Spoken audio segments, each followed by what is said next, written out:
Chapter 38-33. Mo Ying learnt from Yiqing Luo and hugged her back.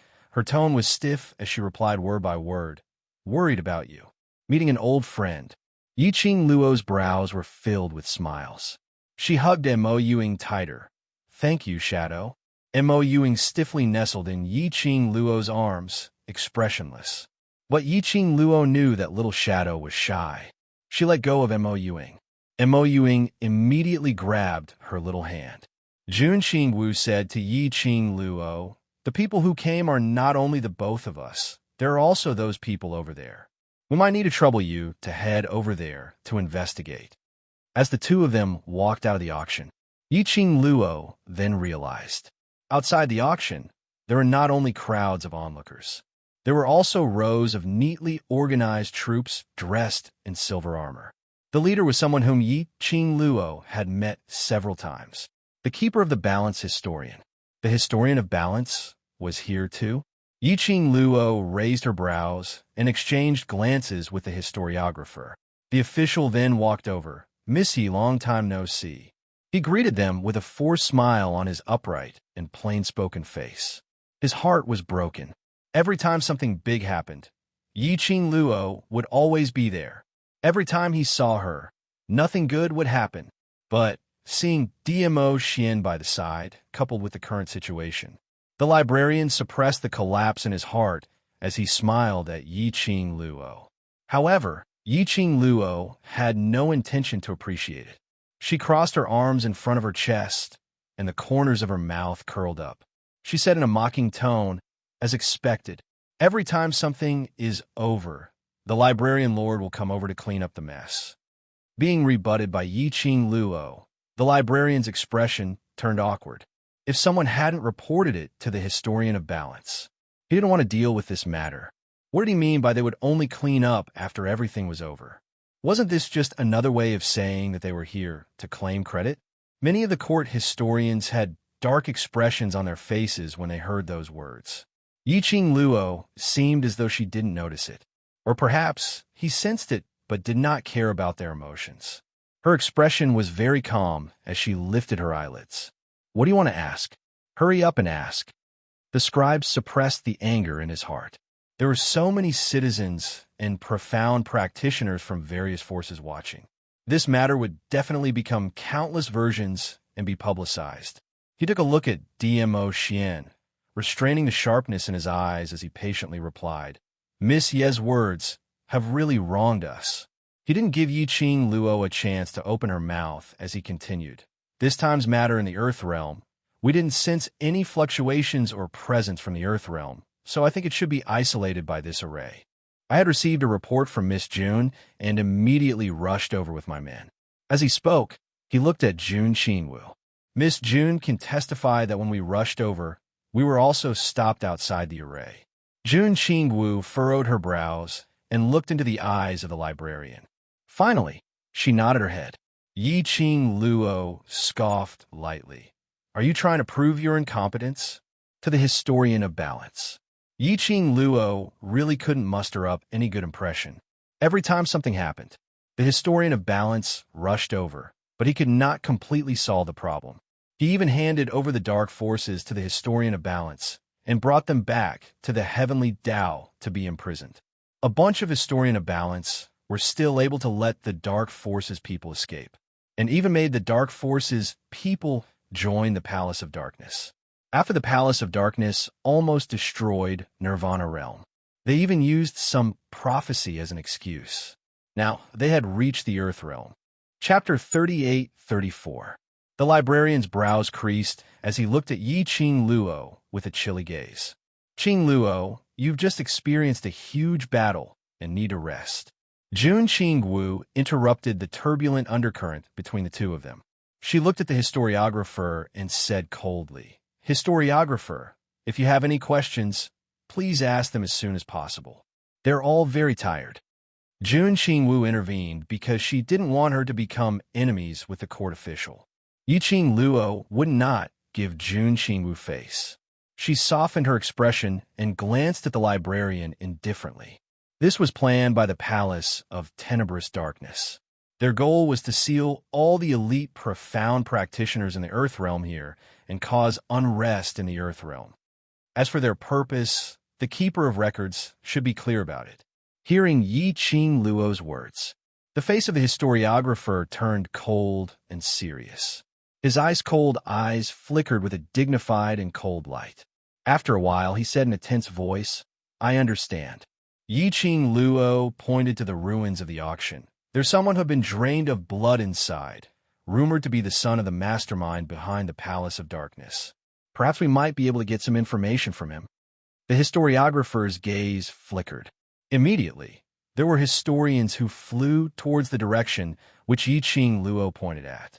DMO Xian had already walked over from behind, his long arm directly hooked onto Yi Qing Luo, as his tone was calm and apathetic as he spoke to the librarian.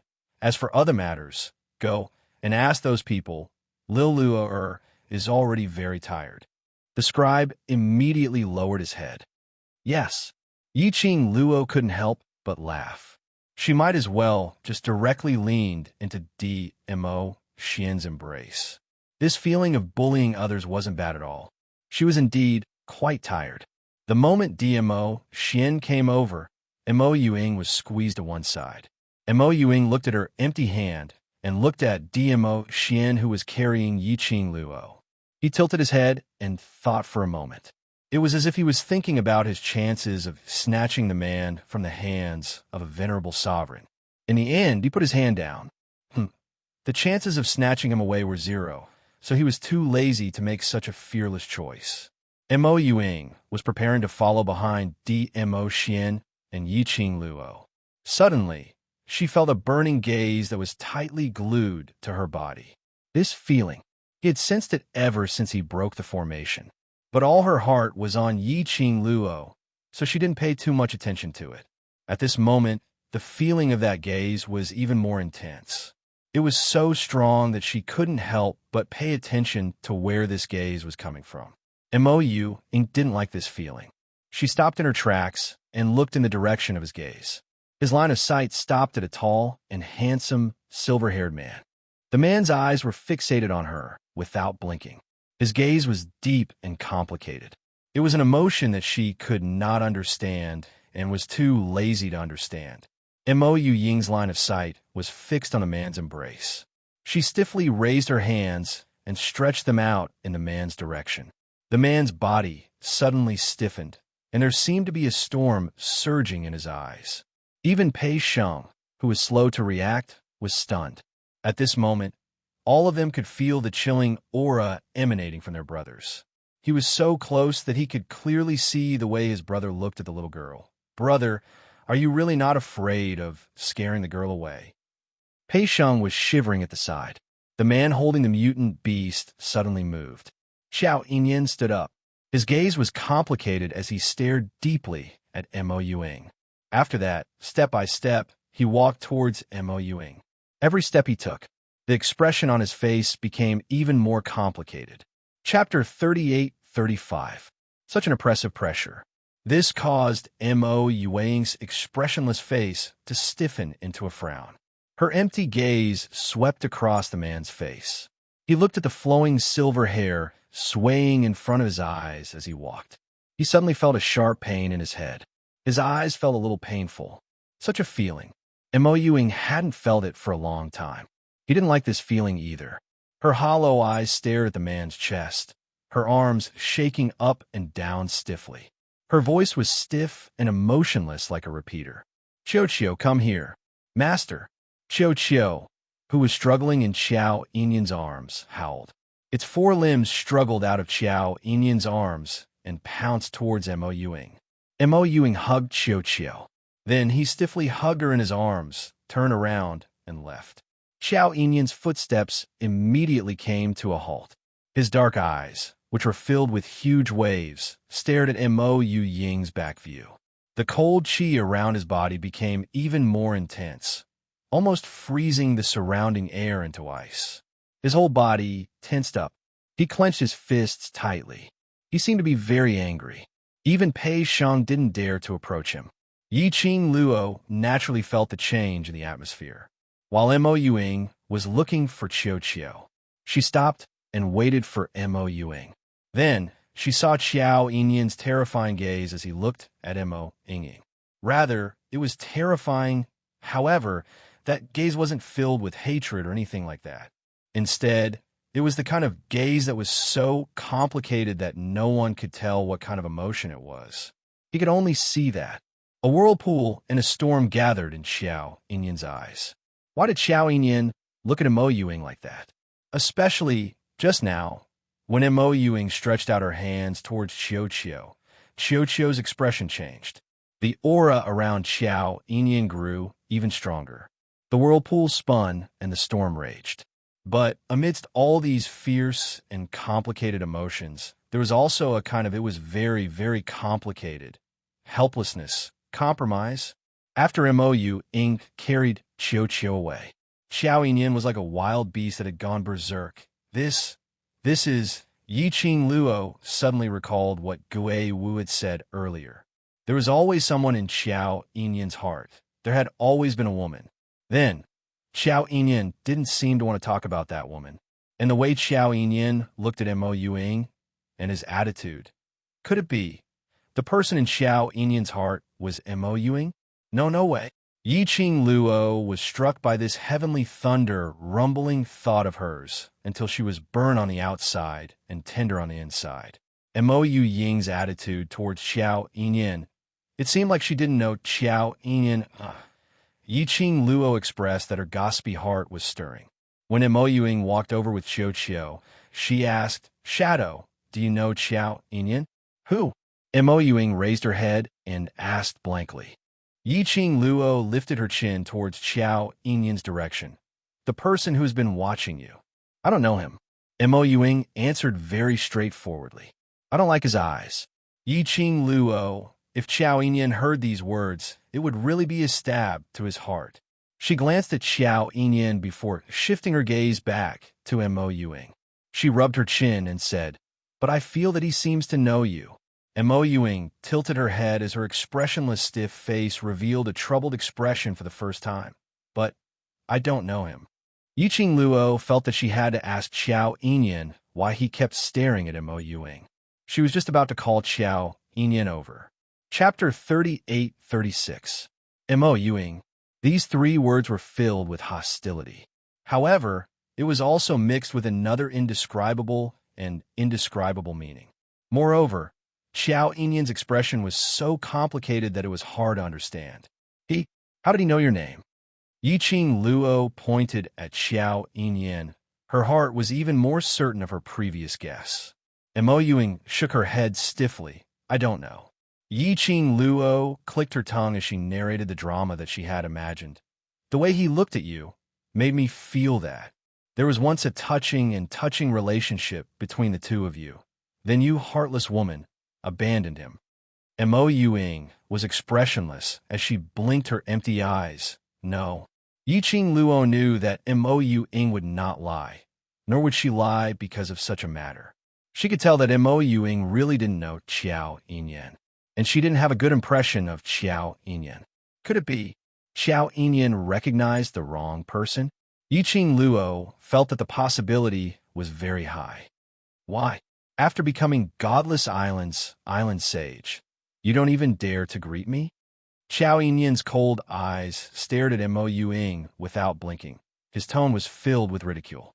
Yiqing Luo suddenly felt this was really a big show. He even knew that Mo Ying was Godless Island's island sage. It looked like there was really some unspeakable secret between Xiao Yinyan and Mo Ying. And from Xiao Yinyan's tone, it was filled with ridicule, but even more so, self-deprecation. Yiqing Luo expressed. The secret between the two was very complicated.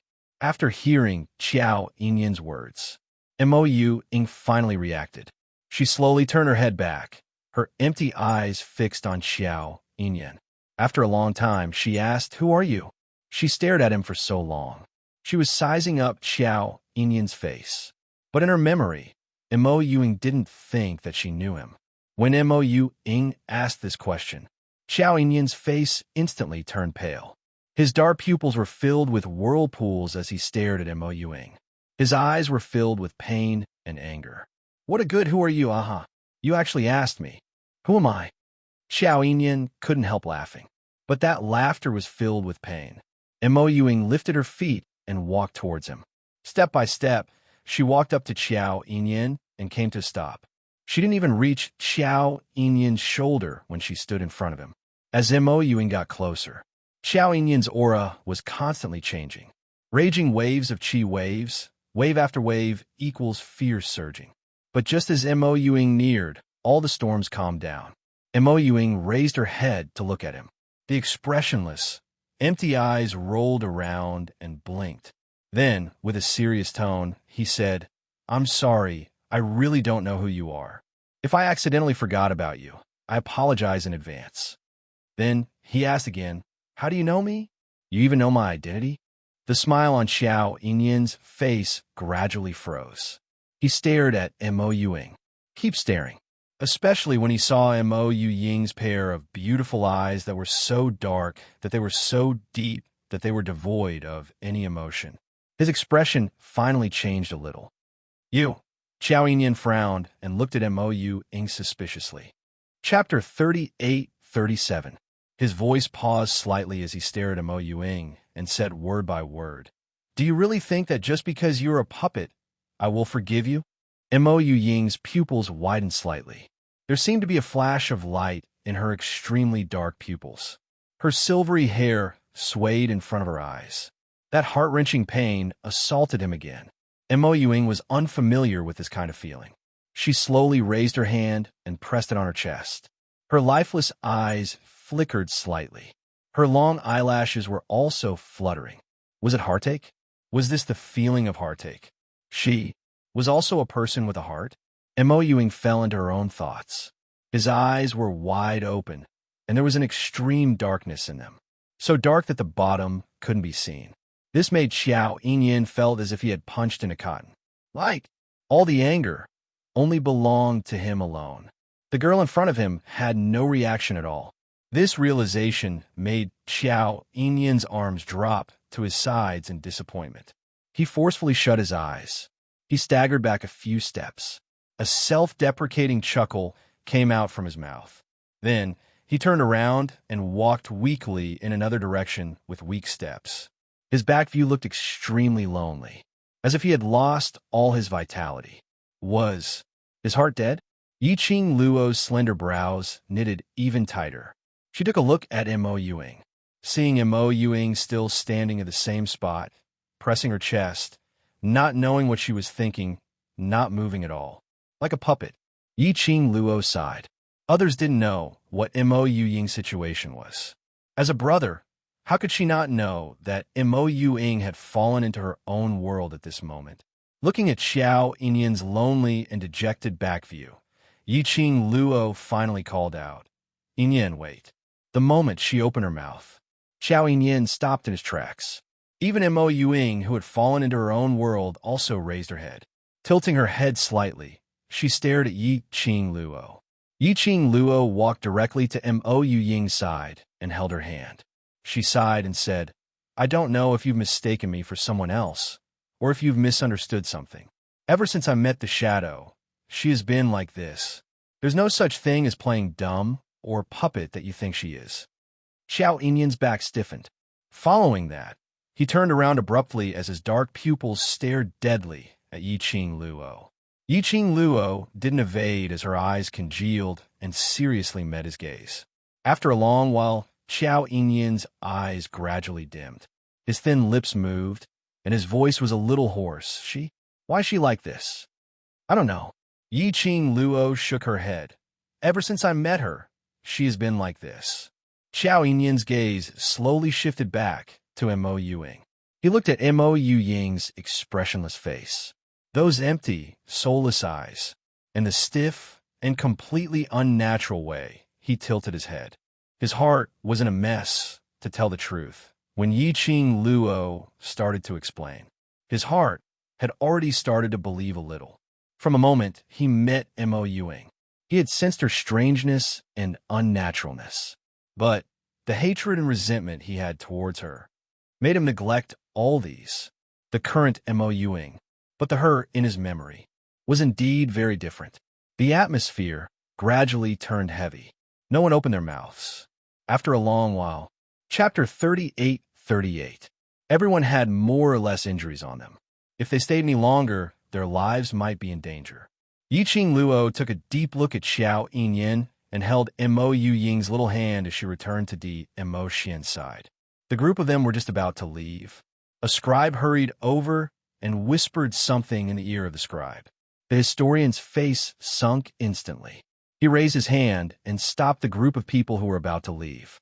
Misty, the person you mentioned earlier, the son of the mastermind behind the secluded palace, we didn't see him. The historian asked solemnly. Think carefully. Have you remembered the wrong direction? When Pei Sheng heard this, he became unhappy. The last array, it was because that person called Lord Yu used his blood to activate the array, causing the auction to become like this. There are so many pairs of eyes watching him being sucked dry. How could we remember the wrong direction? The historian's stern gaze looked at Pei Sheng, but we indeed didn't find the person you mentioned. How could that be possible? Pei Sheng wanted to say something, but Yiqing Luo raised her hand, blocking his words. Yiqing Luo frowned as she looked at the historian with a grave expression. You said you didn't find Lord Yu's corpse? Earlier, when the array was broken, because of her profound grade breakthrough, as well as seeing her old friend, she didn't pay much attention to Lord Yu. Lord Yu's corpse disappeared? Or perhaps Lord Yu actually wasn't dead? Yiqing Luo's eyes turned cold as she suppressed her voice. If Lord Yu has disappeared, someone must have saved him. His injuries are too serious. He definitely can't leave alone. When the historian heard that, he took a look at the historian behind him, Chase. Yiqing Luo completely left the matters of the auction to the historians to investigate and settle. She followed Jun Qingwu and originally wanted to return to the Treasures Exchange Hall to stay. But following that, Qiao family's patriarch rushed over and politely welcomed the group of people to Qiao family's residence. Yiqing Luo looked at Qiao family's patriarch Qiao, whose head was lowered and his silver hair covered half of his face, but she didn't reject patriarch Qiao's good intentions. She was also very curious. What was going on between Xiao Yinyin and Mo Yuing? The group of people arrived at the Qiao family mansion. Patriarch Qiao arranged a good guest room for them and said, "Have a good rest, everyone."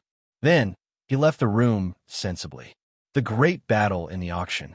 The people outside didn't know. But looking at the auction that had been reduced to ruins, and at least 2/3 of the elite profound practitioners had died, he knew how dangerous the battle was. At this moment, letting them rest was the best choice. Patriarch Qiao had obviously treated Yiqing Luo and Mo Xian as a married couple as he arranged a room for them.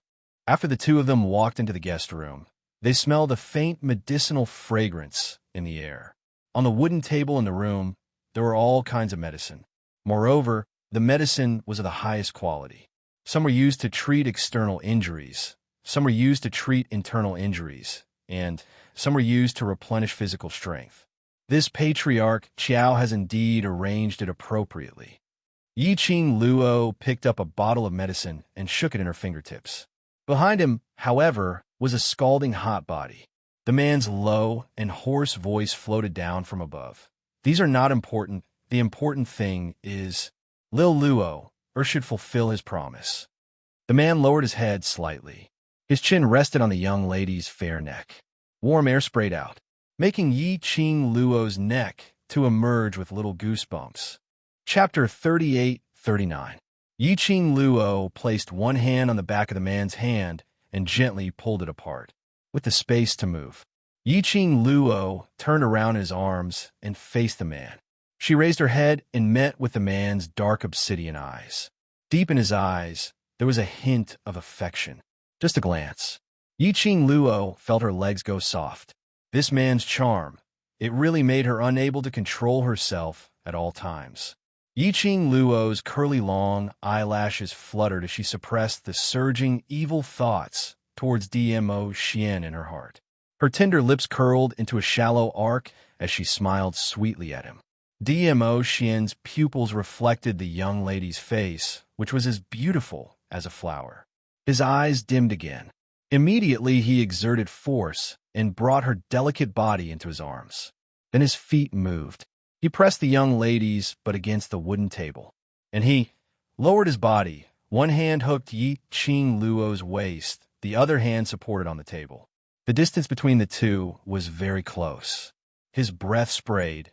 His magnetic and gentle voice was like a soul-stirring tune, very pleasant to listen to. Looks like you have already thought of how to atone for your sins. Yi Qing Luo looked at the handsome face in front of her, that pair of shimmering peach blossom eyes, slightly met, like a whirlpool. Even the soul seemed to be sucked in, sinking into it. Previously, after breaking the auction's array, she did say personally that she wanted to atone for her rash actions, which made him worried. She didn't deny this point. So, the young lady smiled faintly as she raised her head. Her hands automatically circled around the man's neck, smiling exceptionally sweetly. So, my dear Ah Xian, are you ready to enjoy my atonement? Her two hands circled around the man. Almost all the strength of her upper body hung on the man's body. The man's body slightly leaned forward. A few strands of black hair fell, falling on Yi Qing Luo's face. That peerless, breathtakingly handsome face came closer by a few degrees. And because of this, Yi Qing Luo could clearly see after she finished that sentence. Dmo Xian's pair of shimmering eyes slightly contracted. Yi Qing Luo smiled. There was a hint of velvet in his eyes. The corners of her eyes arched upwards, becoming increasingly flirtatious. Yi Qing Luo raised her hand slightly and pressed it on Dmo Xian's chest. It was tight and pushed with a little force. She pushed his body a distance away from her. She slid her hands down to the man's shoulders. When doing these movements, her eyes met his from the beginning to the end. Her smile widened. His feet moved. In an instant, the two of them had moved to the side of the bed in the inner room. Dmo Xian shot a glance at the bed behind him, and the smile on his thin lips deepened. Lil Luo is really sincere this time. In order to redeem himself as soon as possible, he even used the secret teleportation technique. Yi Qing Luo only laughed. Her long and narrow eyes were overflowing with light, which made her even more enchanting and flirtatious. Dmo Xian's vision fell onto the young lady's fair skin, as smooth as silk, as his gaze turned darker and his voice became hoarse. If those people outside knew that you used the secret teleportation technique in this way, I'm afraid they would shout that it's a waste of God's gift. The secret teleportation technique is mine. How I want to use it? What has it got to do with them? Yi Qing Luo's brows rose as she suddenly exerted force, pressing the man onto the bed. Her silky black hair was scattered on the bed. After the black hair scattered. Chapter 3840. After Dmo Xian fell, Yi Qing Luo's hand was pressed on his chest. She leaned down and gave a mischievous and complacent smile. Just like, you're my man. How I want to sleep with you is my business. The young lady's words were like a feather, scratching Dmo Xian's heart. His eyes were overflowing with joy. His gaze towards Yi Qing Luo was even more tender. He was smiling. His smile was magnificent. Yi Qing Luo felt that she was about to drown in the man's pampering eyes. She hurriedly retracted her gaze and adjusted her emotions. This man belonged to her. How she wanted to sleep. Whenever she wanted to sleep, she could. This person, belonged to her. So don't wallow in his beauty. Anyway, he belonged to her. Yi Qing Luo brainwashed herself in her heart. Just in case she really couldn't control herself and directly pounced on Dmo Xian. She stretched out her hand and tugged at Dmo Xian's belt. The man quickly grasped her hand with his large, broad palm. Yi Qing Luo raised her head and looked at him. Dmo Xian's gaze was deep as he held her palm, giving off a scorching heat. Lil Luo is so proactive, it makes me very surprised. There's someone more proactive at the back. Let go, lie down, and enjoy obediently. Yi Qing Luo swung her hand, indicating him to let go. The man didn't let go. Yiqing Luo simply used the other hand to tug at the man's belt again. Dmo Xian's eyes flashed past a sliver of helplessness. That gaze, which was mixed with adoration, fixed on the young lady for a few breaths. Eventually, he let go of the hand which was holding her. He allowed the young lady to take two-pronged actions, touching him from top to bottom. The man's robe looked simple, but in fact it was very complicated. There were a lot of buckles inside. The young lady was tugging, and as she lost her patience, she directly pulled open the man's collar. With this tug, the buckles immediately fell off. The man's skin and that smooth muscle lines were magnified in Yiqing Luo's eyes. But what attracted Yiqing Luo's gaze was not the man's strong and seductive body, but on the man's shoulder, that patch of greenish-black, and there was a trace of 5 fingers. It was as if it was deeply embedded in his flesh. Yiqing Luo's pupils contracted as she leaned closer to him. She lifted her soft fingers and placed them on the greenish-black palm print. Her throat was a little dry. Does it hurt? It doesn't hurt. Dmo Xian smiled as he shook his head, as he raised his hand and caught her fingers, covering her little hand in his wide and thick palm. He held her hand, brought it to his lips, and kissed it gently. This injury is nothing. What I'm looking forward to is you taking the initiative to atone for your sins. Yiqing Luo's eyelashes fluttered as her gaze was still fixated on the greenish-black finger mark on his shoulder. The shy expression on her face was different from before. Instead, there was a faint look of worry. Dmo Xian was about to open his mouth. The little hand that was held in his palm suddenly retracted. Then he saw the girl jump down from the bed and rush into the outer hall. Lil Luo, Dmo Xian was just about to get up. The girl's figure hurriedly rushed over. In her hands, there were a lot of medicine bottles. She placed the medicine bottles by Dmo Xian's side and then pressed them down on the bed. Lil Luo, Dmo Xian took a look at those medicines and looked at Yiqing Luo's preparation actions and knew what she was planning. Yiqing Luo raised her eyelids and took a look at him. Don't you want me to take the initiative to atone for my sins? Then lie down properly. Chapter 38:41. But the atonement I promised you is to apply the medicine for you personally. Yiqing Luo replied decisively, her brows arched. Do you feel that I'm very sincere? Do you feel extremely touched? Dmo Xian's thin lips curled up into an arc, which made him look noble and elegant. You know very well what I want. He continued to stare at her. His gaze was burning. The meaning was clear. Yiqing Luo suddenly pressed her body towards his direction. Dmo Xian's hand, which was holding her, loosened slightly. The young lady had already pushed his hand down, pressing on the bed. Following that, a warm and soft fingertip pressed on the greenish-black palm print on his shoulder. The cold medicinal powder was sprinkled down. Dmo Xian's shoulder trembled slightly. He lifted his eyes and saw the young lady's flawless face at a close distance. That thick and long eyelashes projected down her eyelids, but it still couldn't cover the young lady's sparkling eyes. He didn't move. He allowed the young lady to apply the medicine for him. Yiqing Luo's actions were very fast. She bandaged Dmo Xian in a few moments. She had just put down the bandage in her hand. Her wrist was held by Dmo Xian. She looked towards Dmo Xian. Dmo Xian smiled. Bandage done then. What's next? Yiqing Luo looked at the big palm, which held her wrist, and then looked at his shoulder. There was no shyness on her face. Instead, there was some mischievousness. Looking at her expression, Dmo Xian vaguely sensed that something was wrong. He heard the young lady said with a smile, Looks like Xian still understands me very well.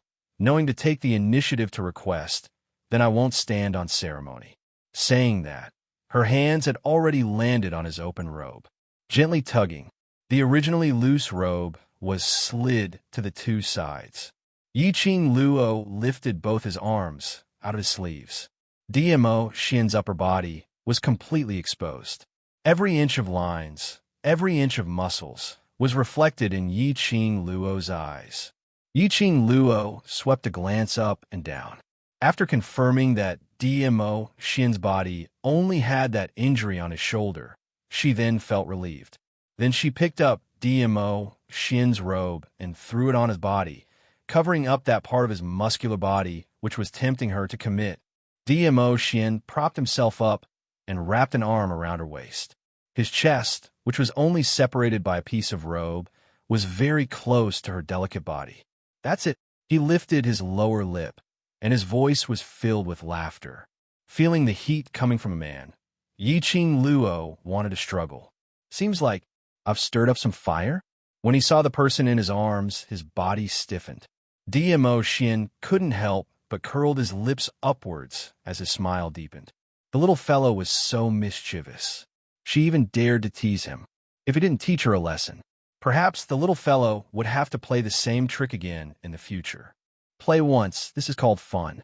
If he played it more often, he did not think that he could maintain his self-control in front of her. Thinking like this, the man's eyes darkened. He suddenly flipped over. Yiqing Luo only felt that the world was spinning and her back was pressed against the soft mattress. And above, the man's warm breath was spraying down. Her and DMO Shin's position had been switched. She blinked her eyes as a layer of crimson finally surfaced on her cheeks. Her little hands lifted up and pressed against the man's chest.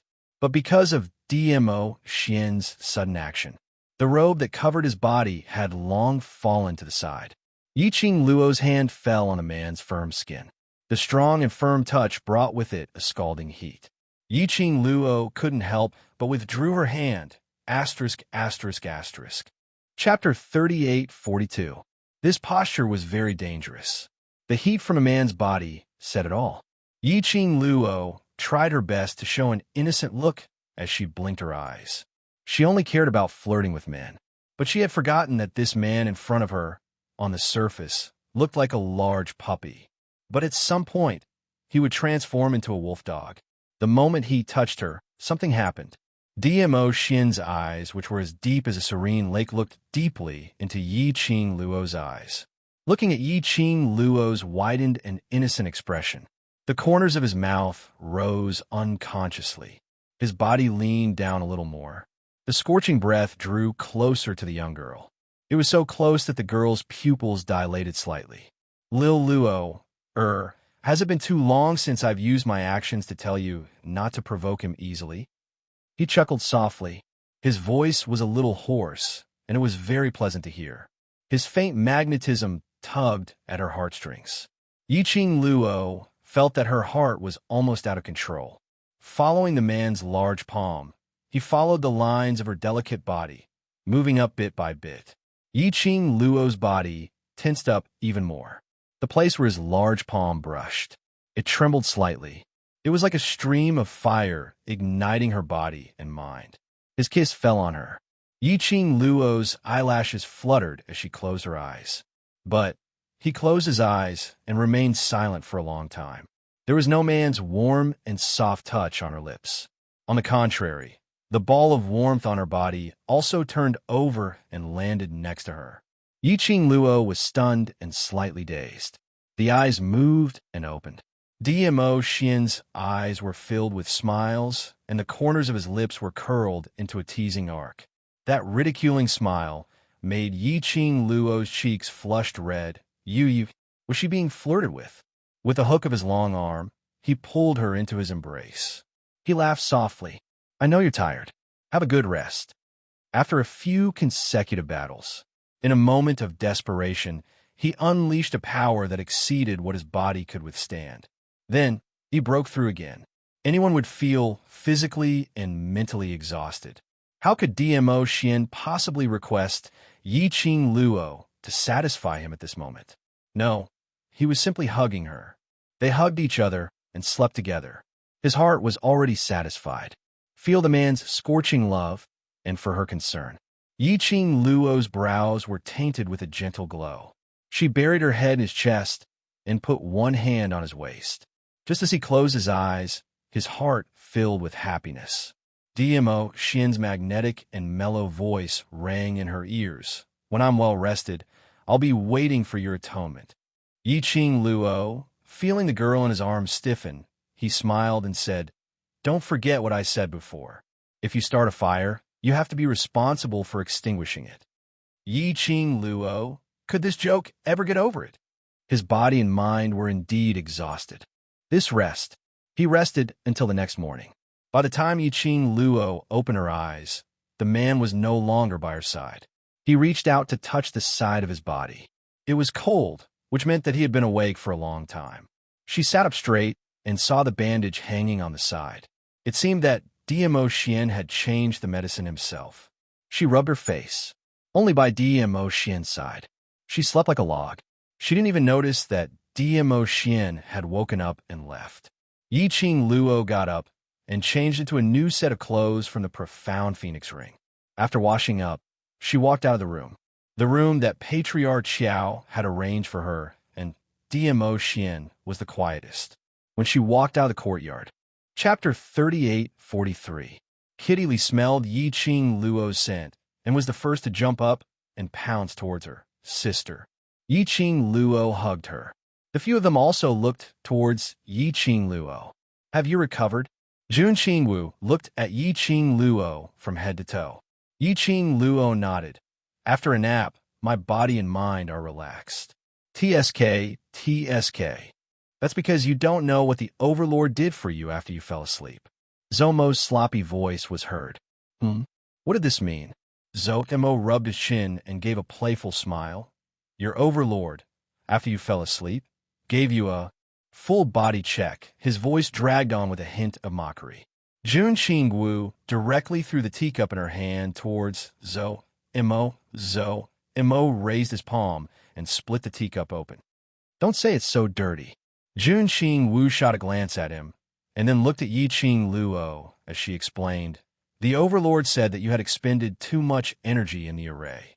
Even if you managed to grab hold of the opportunity to break through, the energy after the breakthrough had enriched your body and mind, but the energy that erupted earlier had still affected your body." She paused and continued. "So after you fell asleep, the Overlord used some herbs to make incense to help you relieve the fatigue and replenish the energy in your body." Yi Qing Luo was stunned. Wasn't he injured? No wonder, after she woke up, she felt that her body and mind were comfortable and light like a swallow. Initially, she thought that this was the reaction after a night's rest after the breakthrough. She didn't expect. It was Xian. Didn't he need to rest at all? The Overlord knows his limits. Even if it's for you, he won't tire himself out. Jun Qingwu comforted her. Then where did he go now? Yi Qing Luo lowered her eyes. That fool, silently waiting for her to fall asleep for the sake of her body, but completely disregarding herself. He was injured and didn't even know how to rest properly. This man, when he started to pamper others, it made one's legs go soft. Kitty Lee snuggled into her arms and said, "Overlord brother-in-law heard from Sister Zishi that there's a stock of medicinal herb that is especially helpful to you at the West Cliff Mountain, so I followed her to pick it." Yi Qing Luo's lips suddenly pursed tightly. Dizun knows his limits. Don't worry. Jun Qingwu saw Yi Qing Luo's expression change and immediately held her arm, bringing her to the stone bench. "I am angry." Yi Qing Luo's eyes were slightly sunken, so sunken that it turned black. "He's worried about me. I'll also be worried about him. I'm still injured and still running around." She pursed her lips even tighter as she spoke. Then he broke free from Jun Qingwu's grasp. "No, I have to go to the Western Cliff Mountain to look for him. Dizun has been gone for some time. Even if you go there now, you might not be able to find him." Jun Qingwu hurriedly hugged her. "If you're angry, just wait for him to come back. Can't you just vent it on him?" Yi Qing Luo halted her footsteps. Jun Qingwu's words made sense. The West Cliff Mountain was huge. She went in search. Perhaps Dmo Xian was already on his way back. Yi Qing Luo dispelled the idea of going to West Cliff Mountain and recalled what Kitty Lee said earlier. "Earlier you said, Zishi, is she awake?" In the spirit-devouring array, Gu Zishi was affected by the array and had fallen into a coma. Yi Qing Luo guessed that she would probably wake up soon. Later on, the auction event happened. Hearing the news that Gu Zishi had already woken up, Yi Qing Luo heaved a sigh of relief. Chapter 38:44. Kitty Lee replied with an N, and immediately pouted her lips as she mumbled, Sister has only been separated from Kitty for a month and already got to know so many friends. If Kitty Lee didn't find Sister in time, would Sister forget about Kitty Lee? The little girl's voice was filled with grievance. As though she was fighting for favor, her little head was raised up high to look at her. Yiqing Luo rubbed Kitty Lee's furry little head as she laughed softly. I can forget anyone but Kitty Lee. My friends are Kitty Lee's friends. Kitty Lee's face finally revealed a smile after her fur was smoothed. She had just finished smoothing Kitty Lee's fur. Suddenly, a little head came into her arms. In front of her was Mo Yu Ying's tender figure and that adorable Lolita's expressionless face. Yiqing Luo was stunned. Mo Yu Ying put her head under Yiqing Luo's palm as she spat out a word stiffly, touch. All right, this was a fight for favor. Looking at the two kids in front of her, Yiqing Luo couldn't help but laugh. Then he raised his hand and rubbed the heads of each of them. Mo Yu Ying's stiff lips curled upwards. His smile was stiff and unnatural when compared to his expressionless face. Yiqing Luo pinched Mo Yu Ying's face as her fingers landed on her raised lips. Shadow can smile more. Mo Yu Ying tilted her head as her dense, long eyelashes blinked and nodded. Just as she was saying that, Yiqing Luo acutely felt a scorching gaze falling on her. She immediately looked over. She saw a slender figure standing at the entrance of the courtyard. Silver hair and black robe. The gentle breeze made the desolation on the man's body even more obvious. It was Qiao Inyan. He was looking at her without blinking. No, more accurately, his attention was still on Mo Yu Ying. Only occasionally a glance, which made Yiqing Luo couldn't help but pay attention to it. When she looked over, Qiao Inyan also raised his eyes and met her gaze. Yiqing Luo understood. She whispered something to Mo Yu Ying and Kitty Lee. Then she walked towards Qiao Inyan. Do you have time? I want to talk to you. Qiao Inyan looked at her, his eyes dark and heavy. Yiqing Luo understood his meaning as she nodded her head. Following closely behind him, the two of them walked out of the courtyard. Qiao Inyan walked in front. His slender figure looked extremely lonely from the back. It was as if some darkness had covered his radiance. His entire person was very dispirited. Looking at his back view, Yiqing Luo sighed and took the initiative to open her mouth. You're looking for me, to ask about the matters regarding Shadow, right? Qiao Inyan's footsteps suddenly halted. Yiqing Luo was very close. It could be seen that his body under the black robe had tensed up. As expected, it was because of Mo Yu Ying. Mentioning Mo Yu Ying, his reaction was huge. Mo Yu Ying, was she really like this from the beginning? He didn't turn around, but from his voice, one could tell how confused and apprehensive he was. Yiqing Luo looked at his back view for a long time and didn't reply. Then she walked slowly to him, looked into his eyes, and said word by word, whether it's true or not, from the moment you came to ask me, you already have the answer in your heart, isn't it? Qiao Inyan's pupils contracted slightly. Chapter 38:45. Qiao Inyan's eyes flashed past a gloomy glint. He clenched his fists as his expression turned cold. Looking at his expression, Yiqing Luo raised her brows slightly as she pursed her lips slightly, revealing a hint of coldness. You should be able to tell that Shadow's current condition is not that of a normal person. Indeed, from the first time she met Mo Yu Ying, Yiqing Luo felt strange. But she heard from Long Yunjian and the rest that Mo Yu Ying had always been like this. So she dispelled her intention to probe further. But now that she saw Qiao Inyan, and thinking back to what Qiao Inyan had said earlier, Qiao Inyan felt that Mo Yu Ying's current look was an act, which meant he had met Mo Yu Ying, and it was the other side of Mo Yu Ying. Yiqing Luo lowered her eyelids slightly. That girl who looked like a little Lolita had an expressionless face, especially those big, round eyes. They were so beautiful, but they were empty and devoid of life. Every word and action, every action, they were like puppets that were being manipulated by strings. If it was the previous Mo Yu Ying, she wasn't like this, which meant that there must be a reason why Mo Yuing became like this. Xiao Yinyan's breathing became hurried. He raised his head abruptly as his eyes stared at Yiqing Luo. That gaze seemed to be urging her to continue speaking. Yiqing Luo was extremely curious about what had happened between Xiao Yinyan and Mo Yuing. Moreover, she could tell. Xiao Yinyan had deep feelings for Mo Yuing. She was basically certain. The woman in Xiao Yinyan's heart that Gui Wu mentioned earlier was undoubtedly Mo Yuing. Yiqing Luo thought about it and told Xiao Yinyan about the strange parts.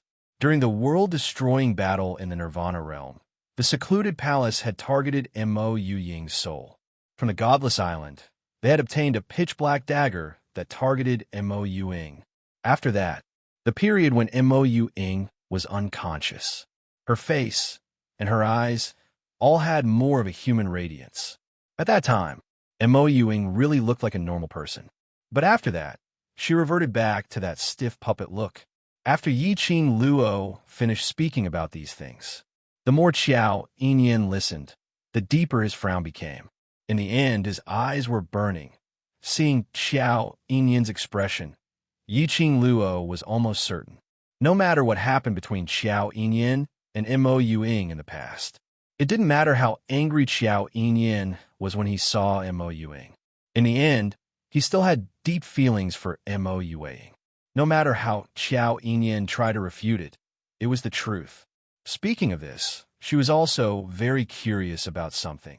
Since you've always had Mo Yuing in your heart, then why, when you first met me, your attitude towards me was so... Yiqing Luo deliberated over her words and finally used 2 words to describe it. So, ambiguous? It was indeed very ambiguous. Xiao Yinyan's attitude towards her, no matter who came to see it, they would all misunderstand, right?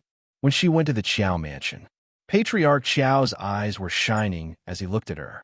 Clearly, she had misunderstood Xiao Yinyan's attitude towards her, not to mention others. Even she had her doubts several times. If it wasn't for the fact that she felt that Xiao Yinyan's attention towards her didn't seem to be the kind of love between a man and a woman. She wanted to have an open and honest talk with Xiao Yinyan, while she was silently cursing in her heart. Chapter 3846. Don't tell me. It's really because of what Gui Wu said. After Yiqing Luo finished her words, she clicked her tongue as her face was filled with a teasing smile. So the reason why you treated me so well right from the start was because Teacher Gui Yu requested you to take care of me. Xiao Yinyan's expression froze. Not only his face, even the muscles on his body froze up. Following that, his flustered gaze evaded Yiqing Luo's line of sight as he lifted his leg and walked forward. That flustered look made him look like he had a guilty conscience. Yiqing Luo looked at his hurried back view as she couldn't help but laugh out loud. It seemed that her guess was not far from the truth. Xiao Yinyan took such good care of her. It was because of Gui Yu's advanced greeting. This also explained why Patriarch Xiao was so passionate when he saw her. It must be Gui Yu, that old urchin, who intentionally said something to make Patriarch Xiao misunderstand, causing Patriarch Xiao to mistakenly think that she would become Xiao family's future daughter-in-law. Man, most importantly, Gui Yu seemed to have used Mo Yuying's name to greet Xiao Yinyan. That meant to say, Xiao Yinyan had always known that Mo Yuing was in Nirvana realm. He had been secretly paying attention to Mo Yuing. Then why? How could he not know about the changes in Mo Yuing? What had happened to Mo Yuing, which caused her to become like this? These questions looked like she could only ask Teacher Gui Yu after they met before she could find out. After Xiao Yinyan left, Yiqing Luo returned to the courtyard. Zomo's brows rose as he asked smilingly, "That lad looked for you. Is it to ask about Shadow?" Yiqing Luo nodded as her gaze fell onto Shadow. Mo Yuing tilted her head as she blinked. "Me?" Yiqing Luo waved at her. Mo Yuing immediately ran into Yiqing Luo's arms as she raised her exquisite and adorable face as she looked at her. Yiqing Luo touched her head. "Shadow doesn't remember that man at all." "Xiao Yinyan?" Mo Yuing mumbled this name. "Why should I remember him?" Yiqing Luo saw that she had even remembered Qiao Yinyan's name and raised her slender brows as she asked with a smile. Looks like Shadow's impression of Yinyan is rather deep, because he always stares at me with a very annoying gaze. Mo Ying's answer was very straightforward.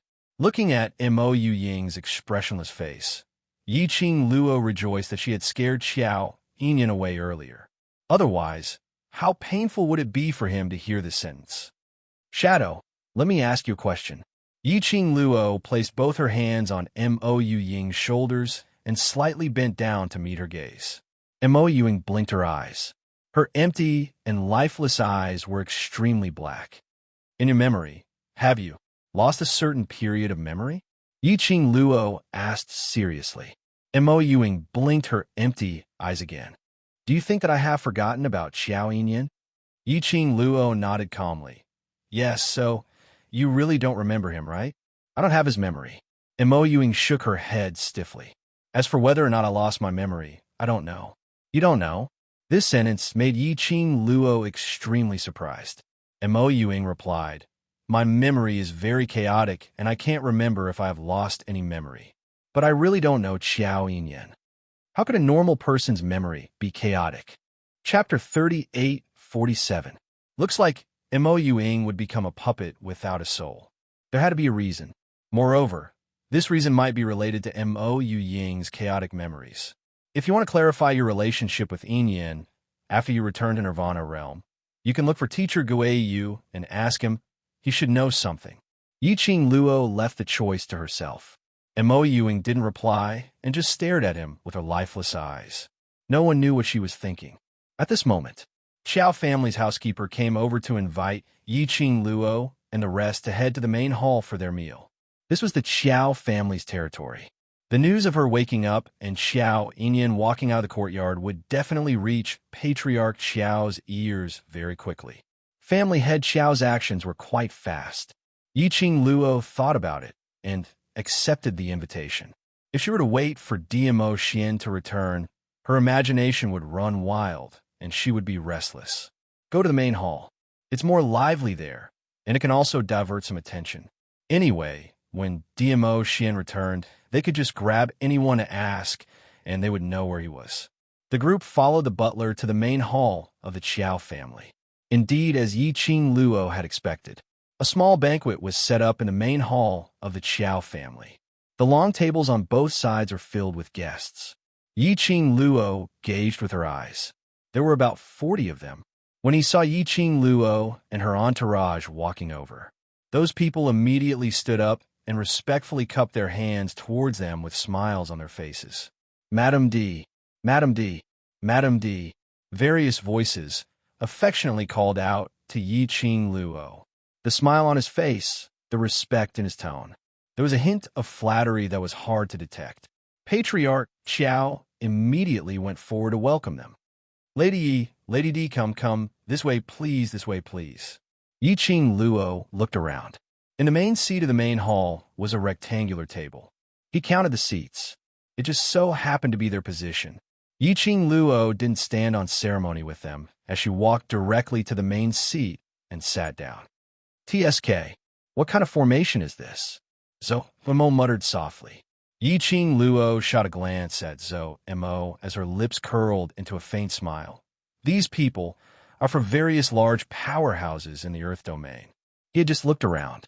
There were many familiar faces present. They were all profound practitioners who had survived the auction, ever since Patriarch Qiao sent the butler to invite them. Yiqing Luo could roughly guess that the purpose of the invitation was probably to discuss about the auction. However, inviting so many people was beyond her expectations. Imperial Madam, please forgive me for taking the liberty to let these friends in. Qiao family head's temper had changed, and he seemed to be very calm. But the expression he shot towards Yiqing Luo had betrayed his inner thoughts. Patriarch Qiao stared at her with a fiery gaze. From time to time, he would glance at his son, who was sitting quietly beside him. Clearly, he had not given up on the idea of pairing her up with Qiao Yinyan. Yiqing Luo glanced at Mo Ying from the corner of her eyes and then smiled as she shook her head. This is the Qiao residence. Whoever the Qiao family wants to receive is the Qiao family's right. Patriarch Qiao's smile froze. The smiles on the faces of the profound practitioners from the various great forces also froze. Since they came to the Qiao residence, their intentions were already very clear. Was Yiqing Luo pretending not to understand, or did she really not understand? The atmosphere in the main hall was tense. Chapter 38-48. Qiao family's patriarch broke the deadlock. Various powerhouses cultivators naturally wouldn't continue to put on a stiff expression and make the atmosphere so stiff. One by one, they raised their wine cups and respectfully toasted towards Yiqing Luo's direction as they expressed their gratitude. To these cultivators, Yiqing Luo wasn't disgusted, but they were definitely not the same kind of people. But as the saying goes, don't slap a smiling face. These powerful cultivators from various powerhouses who were usually high up on the top were now putting on a smiling face to a junior like her. Yiqing Luo wouldn't really rub her nose in front of them as her performance was too cold. To tell the truth, Yiqing Luo herself was very clear. The main reason why these people were so polite to her was not because she had broken the auction's array, allowing everyone to survive, but because of the emotion. She clearly saw that when she and the group of people entered the main hall. Quite a number of gazes were wandering around her, searching for him. Yiqing Luo understood everyone's thoughts. After all, the strong were revered. Everyone respected DMO Xian, and she was rather proud. Her lips curled slightly. Her smile was distant. Not easy to get close to, but she wasn't rude. There's no need to thank me. The reason why I worked so hard is not just because of you. She stood up and downed the wine in her cup in one gulp as she continued. If the array is not broken, all of us will die in the array. So I'm doing it for myself. Although that's the case. But Imperial Madam fought with the Palace of Darkness and almost lost her life. She even used her own blood to test the array and broke the array. These are all indisputable facts. One of the powerhouses who was seated in front cupped his fists and said, "Everything that Imperial Madam has done to break the array, we will remember it in our hearts and express our deep gratitude." Another cultivator continued. Immediately, there were other cultivators who started to praise her. The main hall instantly became noisy. Yiqing Luo immediately raised her hand to stop everyone's bootlicking. Her smile remained unchanged, and the expression on her face didn't change at all. "Thank you for your kindness. During the auction, I actually made it very clear that the reason why I risked my life was because I didn't want Palace of Darkness's evil plan to succeed. If you really want to thank me, then use your power to find the hidden forces of the Palace of Gloomy Darkness. Start this war with the Palace of Gloomy Darkness and win." That's enough. Yiqing Luo's words made everyone's voices of thanks to stop abruptly. They all looked at each other, regarding what the Abyss Palace had done. Many forces had already put the Abyss Palace on their blacklist. After all, the other party was bullying him. If they didn't take some action, they would definitely be killed. Wouldn't the other party think that they were easy to bully? At this point, even if Yiqing Luo didn't mention it, they would also investigate the power of the Palace of Darkness. Their losses this time could be said to be half of the wings of the entire land. How could they let go of the Netherworld Palace? From the burning rage in everyone's eyes, Yiqing Luo could tell what they were thinking. If the people of the land domain were willing to investigate the Palace of Darkness, no matter how deep the Palace of Gloomy Darkness hid, he would eventually reveal his foxtail. Currently, Yiqing Luo wasn't worried that the secluded Darkness Palace would take advantage of the fact that the Earth Realm's vitality was severely damaged to swallow the Earth Realm. The commotion caused by the auction was too big. This had already attracted the attention of the Historian of Balance. Chapter 38-49. If Secluded Palace were to take action now, it would definitely attract the attention of the Higher Realms people. By then, whatever plan Secluded Palace wanted to carry out would definitely be difficult. What Imperial Madam said is right. Our three cities' common enemy is Secluded Palace. Our forces have suffered heavy losses because of Secluded Palace, so we must take revenge for this. Imperial Madam, don't worry. Even if you don't mention it, We will not let secluded palace off. That's right. I am absolutely irreconcilable with secluded palace. Everyone clenched their fists, venting their anger and hatred towards secluded palace. Yiqing Luo didn't continue exchanging pleasantries with them and inciting them. Secluded Palace's method in the auction. They had completely lost the hearts of the people in the Earth domain. Even now, when Secluded Palace wanted to recruit people in the Earth domain, no one would go over. Those who joined Secluded Palace in the auction, each and every one of them, died much worse than the others. Those who joined, those who wanted to betray, turned into blood mist and had their souls scattered. Those who didn't want to betray were directly killed by those monsters in Secluded Palace who couldn't differentiate between friend and foe. It was simply insane to the extreme. Whoever wanted to join Secluded Palace was simply looking for death. Yiqing Luo looked at everyone's infuriated looks as she slowly sat down. Her expression was still somewhat solemn. Suddenly, a fair and slender hand stretched out in front of her. Her jade-white fingers held a wine cup. The wine was swaying in the cup. Jun Qingwu's cold voice was heard by her ear. "Have a drink." Yiqing Luo glanced sideways and met Jun Qingwu's cold expression. She smiled as she poured herself a full cup of wine, raised the wine cup, and clinked it with hers. The two of them didn't say anything as they raised their heads at the same time and downed the wine in one gulp. When they put down the wine cup, Jun Qingwu propped her chin as her brows rose slightly as she looked at her indifferently. Why? Still thinking about Secluded Palace? And then, Yiqing Luo's slender brows creased tightly. I don't understand. Why did Secluded Palace take such a huge risk to take action during the auction? She paused slightly and suddenly thought of something as she turned her body sideways to look at Jun Qingwu. During this period of time, have you found out any news about the mastermind of Secluded Palace? Jun Qingwu's expression darkened when she mentioned this point. She shook her head. The Palace of Gloomy Darkness is very cunning. The real mastermind is hidden too well. Currently, the only information we know is that that person is definitely someone with a high position in the Heaven Realm. Or it might be related to the God Realm. Divine Realm? Yiqing Luo pursed her pink lips slightly. In the Upper Realm. Is it really a God Realm? Although the three realms of the Heaven-Earth-God Realm were collectively known as the Upper Three Realms. But what Yiqing Luo heard were mostly from the Earth Realm and Heaven Realm. There were very, very few rumors about the God Realm. It was said that after the Divine Emperor passed away 10,000 years ago, the Divine World gradually disappeared from everyone's sight. Now, although there were still many legends in the Divine World, there were also people who said that Dmo Xian came from the Divine Realm. However, it was impossible to ascertain whether the God Realm still had true godlike existences. Chapter 3850. The Palace Lord of the Nether Palace on the Surface. In Yiqing Luo's mind, an image of a black-robed figure with a black cloak covering his entire face appeared. Towards that Palace Lord of the Nether Palace. Yiqing Luo's memory was still very deep.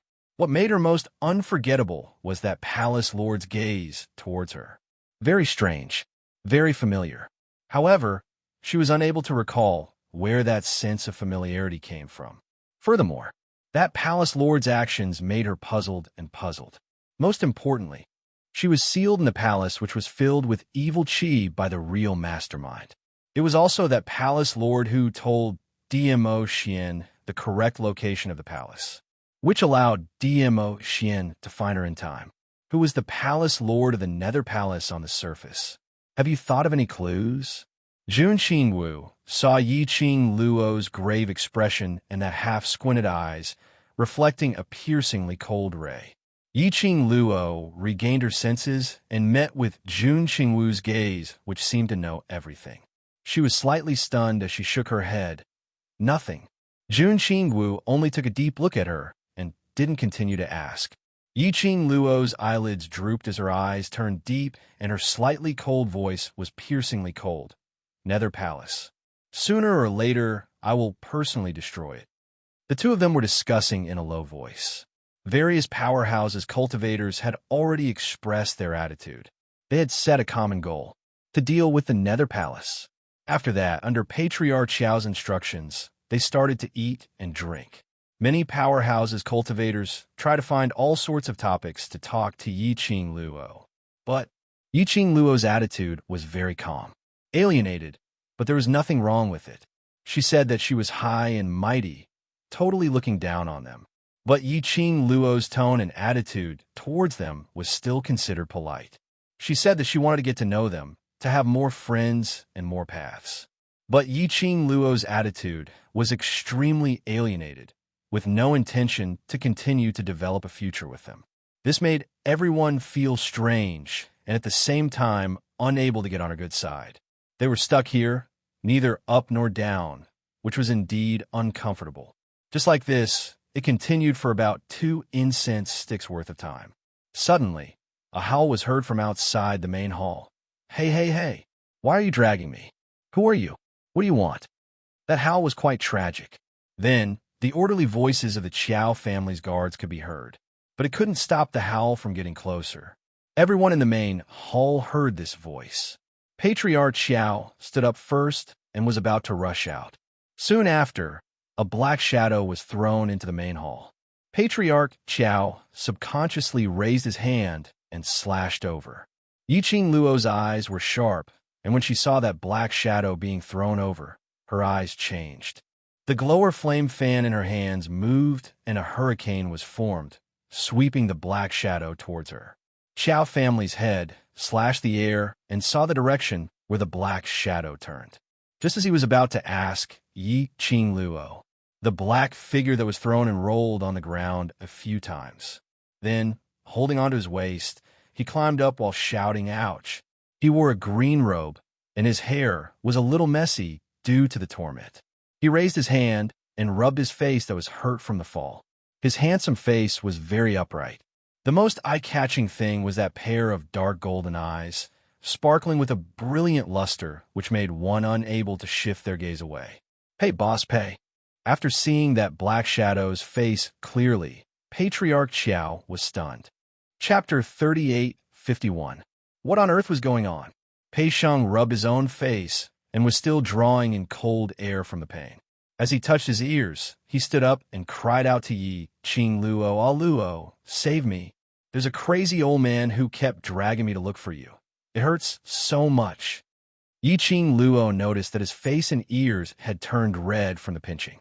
Before she could say a word, immediately following that, a gush of horrifying aura gushed into the main hall's main door. The surrounding pressure instantly dropped to the lowest point.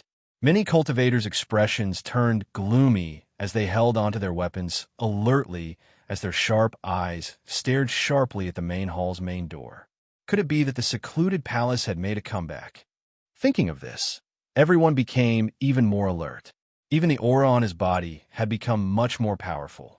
Yiqing Luo's slender brows creased slightly as she immediately stood up and crossed the long table, pulling Pei Sheng behind her as she straightened her back and looked towards the main door. Pei Sheng said, "There was an old man looking for her? He specifically mentioned her name to look for her. Who could it be?" The aura in the main hall surged even more ferociously, wave after wave of airwaves. Yiqing Luo felt that the surrounding air seemed to have congealed. Just at this moment, a figure hurried over from the door and entered. Just in a blink of an eye, that figure had already appeared in the middle of the main hall. He stood face to face with Yiqing Luo. The distance between the two of them was not more than 10 steps. That was a white-haired old man dressed in brocade robes, but he had a dignified demeanor. His entire body was in flames. The minute he appeared, he gave everyone a huge sense of oppression. The profound practitioners of the various major forces immediately felt a great pressure bearing down on them. It was as if their bodies were being pressed to the ground by an invisible force. This kind of feeling, Yiqing Luo was also affected. Her slender brows creased as she met the old man's sharp and imposing eyes. "Who are you?" She opened her mouth and asked coldly. The old man's gaze was fixed on Yiqing Luo, as though he was inspecting some goods as he sized Yiqing Luo up. Following that, his brows creased tightly, as though he was despising her. Yi Qing Luo. 1. Face. Stunned. Force. Who on earth was this old man? What was with that look of disdain? You are Yi Qing Luo? The old man asked calmly. Yi Qing Luo realized that this old man might not be from the Earth domain. She didn't answer and just looked at him warily. The old man saw that Yi Qing Luo was ignoring him. He stared fiercely at Pei Sheng as he shouted sternly. The Yi Qing Luo you mentioned, is it this woman? Pei Sheng was hollered at, and his entire body shrank behind Yi Qing Luo.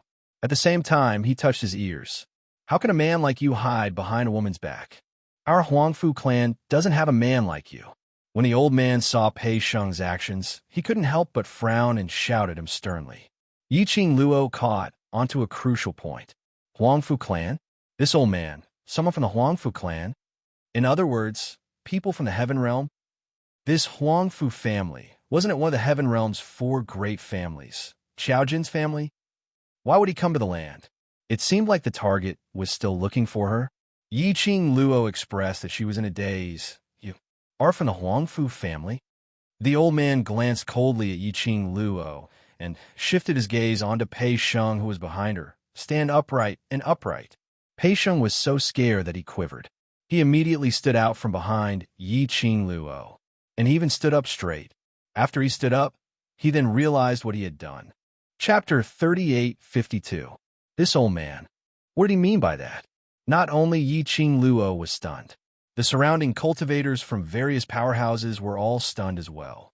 All of them stared at the old man in unison, guessing his intention for coming. In the old man's eyes, it seemed as though he couldn't see anyone else.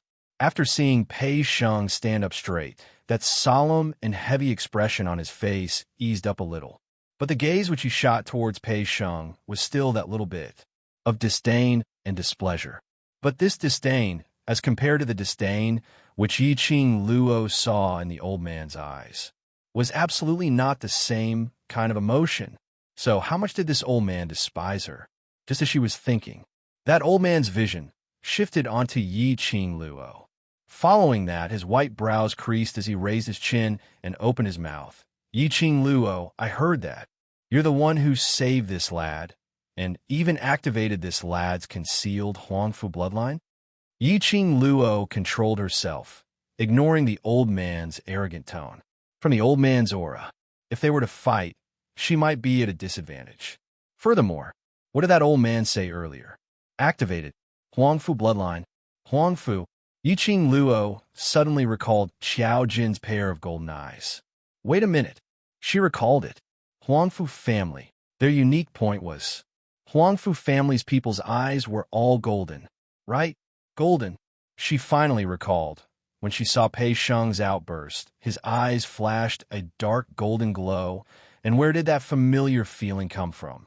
Because previously, Xiao Jin's eyes had also turned golden. But the color of Pei Sheng's eyes was very different from Xiao Jin's golden color. It was also different from the usual color of Huangfu family's eyes. If she didn't remember wrongly, those Huangfu family's people, other than Xiao Jin, who the Huangfu family had recognized as the successor, all the younger generation only had one golden eye. One gold, one ink. But Pei Sheng's eye color, not only was it that kind of dark golden color, but both eyes revealed a dark golden glow. But this old man in front of her said, Pei Sheng's Huangfu bloodline had been activated? What was going on? Looking at Yi Qing Luo's puzzled expression, the displeasure and disdain on the old man's face became even more obvious. He walked towards Yi Qing Luo in big strides. His footsteps were steady, and his footsteps brought along the wind.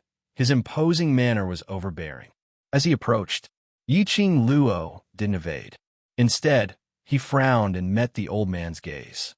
Then, he stared into the old man's eyes, searching for traces of gold. Facing Yi Qing Luo's piercing gaze, the old man's brows furrowed even tighter, and he shouted sternly, Little girl, I'm asking you a question. This voice was mixed with Xian energy. Yi Qing Luo couldn't help but dig her buzzing ears. I don't even know who you are. Why should I answer a stranger's question? The old man's face darkened. Apparently, he had never met someone like Yi Qing Luo who wasn't afraid of his prestige and was so rude to him. His eyes stared intently at Yi Qing Luo. His sharp eyes occasionally flashed with a golden luster. Yi Qing Luo caught it. Indeed, someone from the Huangfu family. Yi Qing Luo's brows rose as she shot a glance at Pei Sheng's direction and continued to speak. You specially came over from Heaven Realm because you sense Pei Sheng's Huangfu bloodline and wanted to bring him back? Chapter 38:53. As he spoke, he looked at the old man again. And who on earth are you? The minute you saw me, you dragged me here and clamored to look for Luo. What's going on? Hearing Pei Sheng's words, the old man frowned. You don't even know your own identity? Me? Pei Sheng was even more confused. What identity? What are you guys talking about? The old man's face turned even darker. Yi Qing Luo raised her hand and stopped Pei Sheng from asking any further questions as she directly opened her mouth. Sheng had grown up in the Earth Realm since young, and his parents are from the Earth Realm. If he's really from the Huangfu family, then you shouldn't be asking him, but your Huangfu family yourself. Why on earth did you allow Sheng to wander around in the Earth Realm? Being criticized by a junior, the old man couldn't keep his face. His face sunk as he shouted angrily. I will investigate this matter clearly. I don't need you to point fingers. So, you want to bring Sheng to the Heaven Realm? Yi Qing Luo asked. Yi Qing Luo and the old man's exchange. His words entered the ears of all the profound practitioners of the major forces. That was to set off a huge wave. Heaven Realm. This master, is he from the Heaven Realm? Didn't you hear? The Imperial Madam said. Huangfu family. Huangfu family? One of the 4 heavenly families in the Heaven Realm? Other than the Huangfu family, which is one of the 4 heavenly families, is there a second Huangfu family? Why would the Huangfu family from the Heaven Realm come to the Earth Realm? And those cultivators in Without Embroiling City heard that Yi Qing Luo wanted to ask about the Huangfu family and bring Pei Sheng to the Heaven Realm. They were even more shocked. What was the relationship between Pei Sheng and the Huangfu family? Why did it sound like Pei Sheng was from the Huangfu family? This piece of heavy news, one after another, made everyone dumbfounded. The surrounding people's discussion made Pei Sheng nervous. His eyeballs rolled, looking at the old man and Yi Qing Luo from time to time. He had a stomach full of questions to ask, but looking at the atmosphere between the old man and Yi Qing Luo, he swallowed back the words that were on the tip of his tongue. Young lady, in that case, this young lad is indeed you, and you've stimulated his Huangfu blood meridians? Old man imitated Yi Qing Luo's tone as he countered with a question. Yi Qing Luo was just about to reply. Then, he threw another sentence that almost made her explode. Since you've activated this kid's Huangfu bloodline, I'll make the decision. From now on, you'll be this kid's wife. When you return to the Huangfu clan, the 2 of you will get married. These words shocked the profound practitioners of the various great powers so much that they almost jumped up. Grandpa, do you know what you were saying? Do you know who the girl opposite you is? If Lord Dizun were to hear this, not to mention the Huangfu clan, even the entire Heaven Realm would be turned upside down by Dizun. However, the old man didn't have the ability to read minds, so he naturally didn't know what everyone was thinking. That's it. Now, the 2 of you will follow me to the celestial realm. The old man looked as if it was a matter of course. Yi Qing Luo and Pei Sheng looked at each other in dismay. Yi Qing Luo's lips twitched a few times, just as she was about to open her mouth to clarify things with the old man. She heard a few anxious voices coming from outside the main hall. Grandpa, don't mess around. Immediately following that, she saw 3 figures flying over. In a blink of an eye, they scurried to the old man's side. Chapter 38:54. The woman ran to the old man's side. Grandpa, this won't do. She can't shut up. The old man's expression turned cold. He put his hands behind his back in a dignified and domineering manner. I've made up my mind. Their marriage has been decided just like that. The young lady's face was pale as she looked anxiously at Yi Qing Luo's direction and stretched out her hand to pull the old man, wanting to say something. The old man impatiently shook off the woman. The other two men also followed up, "Grandfather, Feng Yin doesn't mean that. You don't know Yi Qing Luo, she is. I don't care what she is. Since she was the woman who had awakened that brat's bloodline, she was the one destined for that brat. I've already decided on this matter.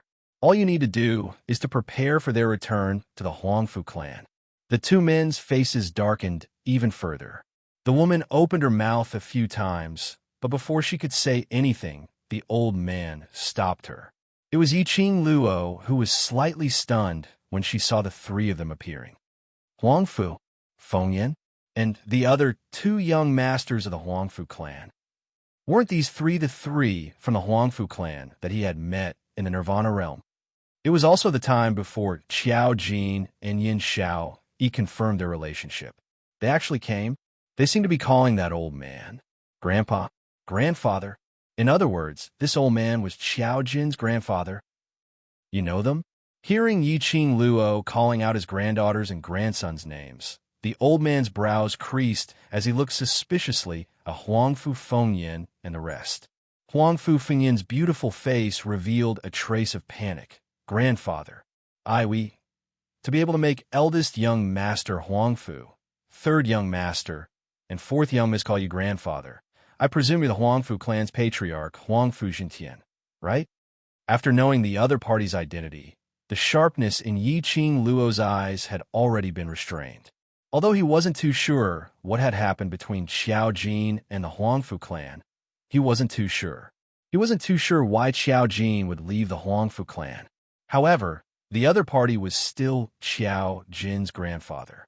As Qiao Jin's brother, she naturally wouldn't be too overbearing.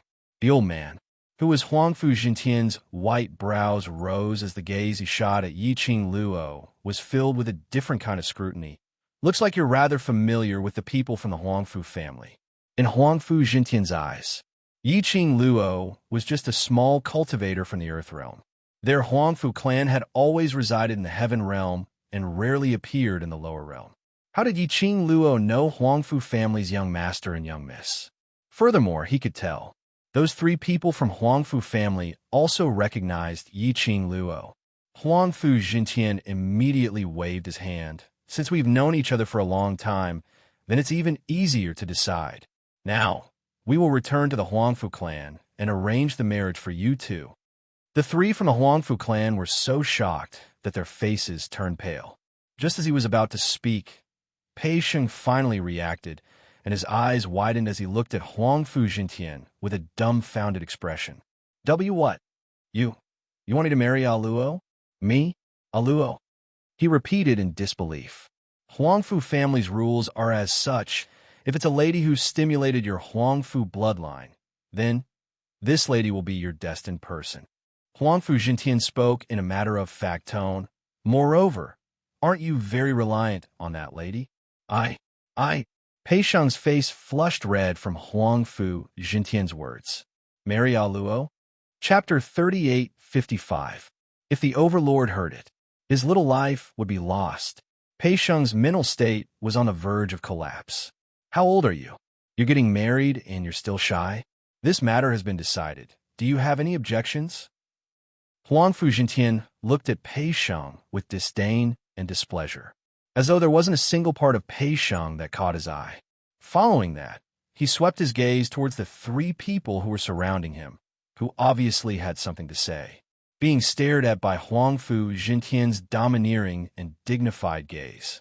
The three of them wanted to speak, but didn't dare to, just as the entire main hall had sunk into a strange atmosphere. A cold and dignified voice brought along an oppressive pressure as it poured over. Towards old Master Huangfu's words, "I have an objection." At the same time, there was a light panting but a loud and clear voice, "I don't agree." Two voices were heard at the same time. It instantly attracted everyone's attention. Huangfu Jintian felt that the dignified voice was very familiar, but momentarily, he couldn't recall when he had heard it before. On the contrary, it was the three people from the Huangfu family who were beside him who were so scared that they started trembling. Outside the main hall, a tall figure walked into it. The first thing that entered their eyes was that luxurious and pressing purple robe. Following that, It was that oppressive and sharp aura that was emitted from his entire body. When people looked at his absolutely magnificent face, they couldn't help but feel a chill run down their spines. They were forced by this invisible aura until they didn't dare to look straight at him. He walked over slowly. His brows were like swords, his dark eyes like a lake. As he got closer step by step, he was like an unsheathed sharp blade, emitting an incomparably cold frost, cold and domineering to the extreme. Huangfu Jintian's pupils suddenly constricted. His entire mood became stiff and solemn. Overlord. Huangfu Jintian stared at the man who was walking over. I heard that there's news of Overlord in the Earth realm. I've not expected that Overlord is really here. He paused as his vision shot towards Yiqing Luo and Pei Sheng, who were stunned on the spot as his voice deepened. I wonder if Overlord has any objection towards me. I have no objection towards you. DMO Xian had already walked closer, and that domineering and imposing aura seemed as though it was going to destroy everything in the surroundings. As he approached, Huangfu Jintian felt an enormous pressure pressing down on him. Ben Zun has a big objection to your decision. The man's deep and husky voice said word by word. Huangfu Jintian was shocked by his sudden approach to the point of taking a step back. You. Huangfu Jintian's brows creased tightly as he stared at DMO Xian. DMO Xian took a direct stride, passing Huangfu Jintian as he walked right in front of Yiqing Luo. You want to ask why, right? DMO Xian's thin lips curled up frivolously as he suddenly stretched out his hand and wrapped it around Yiqing Luo's slender waist, pressing the young lady into his arms. Then he glanced sideways. His eyes, which were as deep as a lake, were filled with a cold light. Why do you think so? Huangfu Jintian was immediately stunned. He looked at DMO Xian in shock and looked at the hand which was wrapped around Yiqing Luo's waist. He swallowed a mouthful of saliva. Was he seeing things? Why was the Overlord hugging Yiqing Luo? DMO Xian's appearance made everyone break out in cold sweat for Huangfu Jintian. Chapter 3856. DMO Xian shot a chilly glance over. His thin lips curled up as he spoke with a smile, which didn't look like a smile. If you had that kind of thinking, do you think you would be able to live till now? That gaze was so cold that Pei Sheng couldn't help but shrink back as his face was filled with terror. Damn, he was so wrong that he wanted to cry all right. The person who insisted on matching him with Yiqing Luo was that old man. What did it have to do with him? One, he was also a person who got shot while lying down all right. DMO Xian retracted his gaze, and when his gaze fell onto Yiqing Luo, the look in his eyes became gentle and affectionate.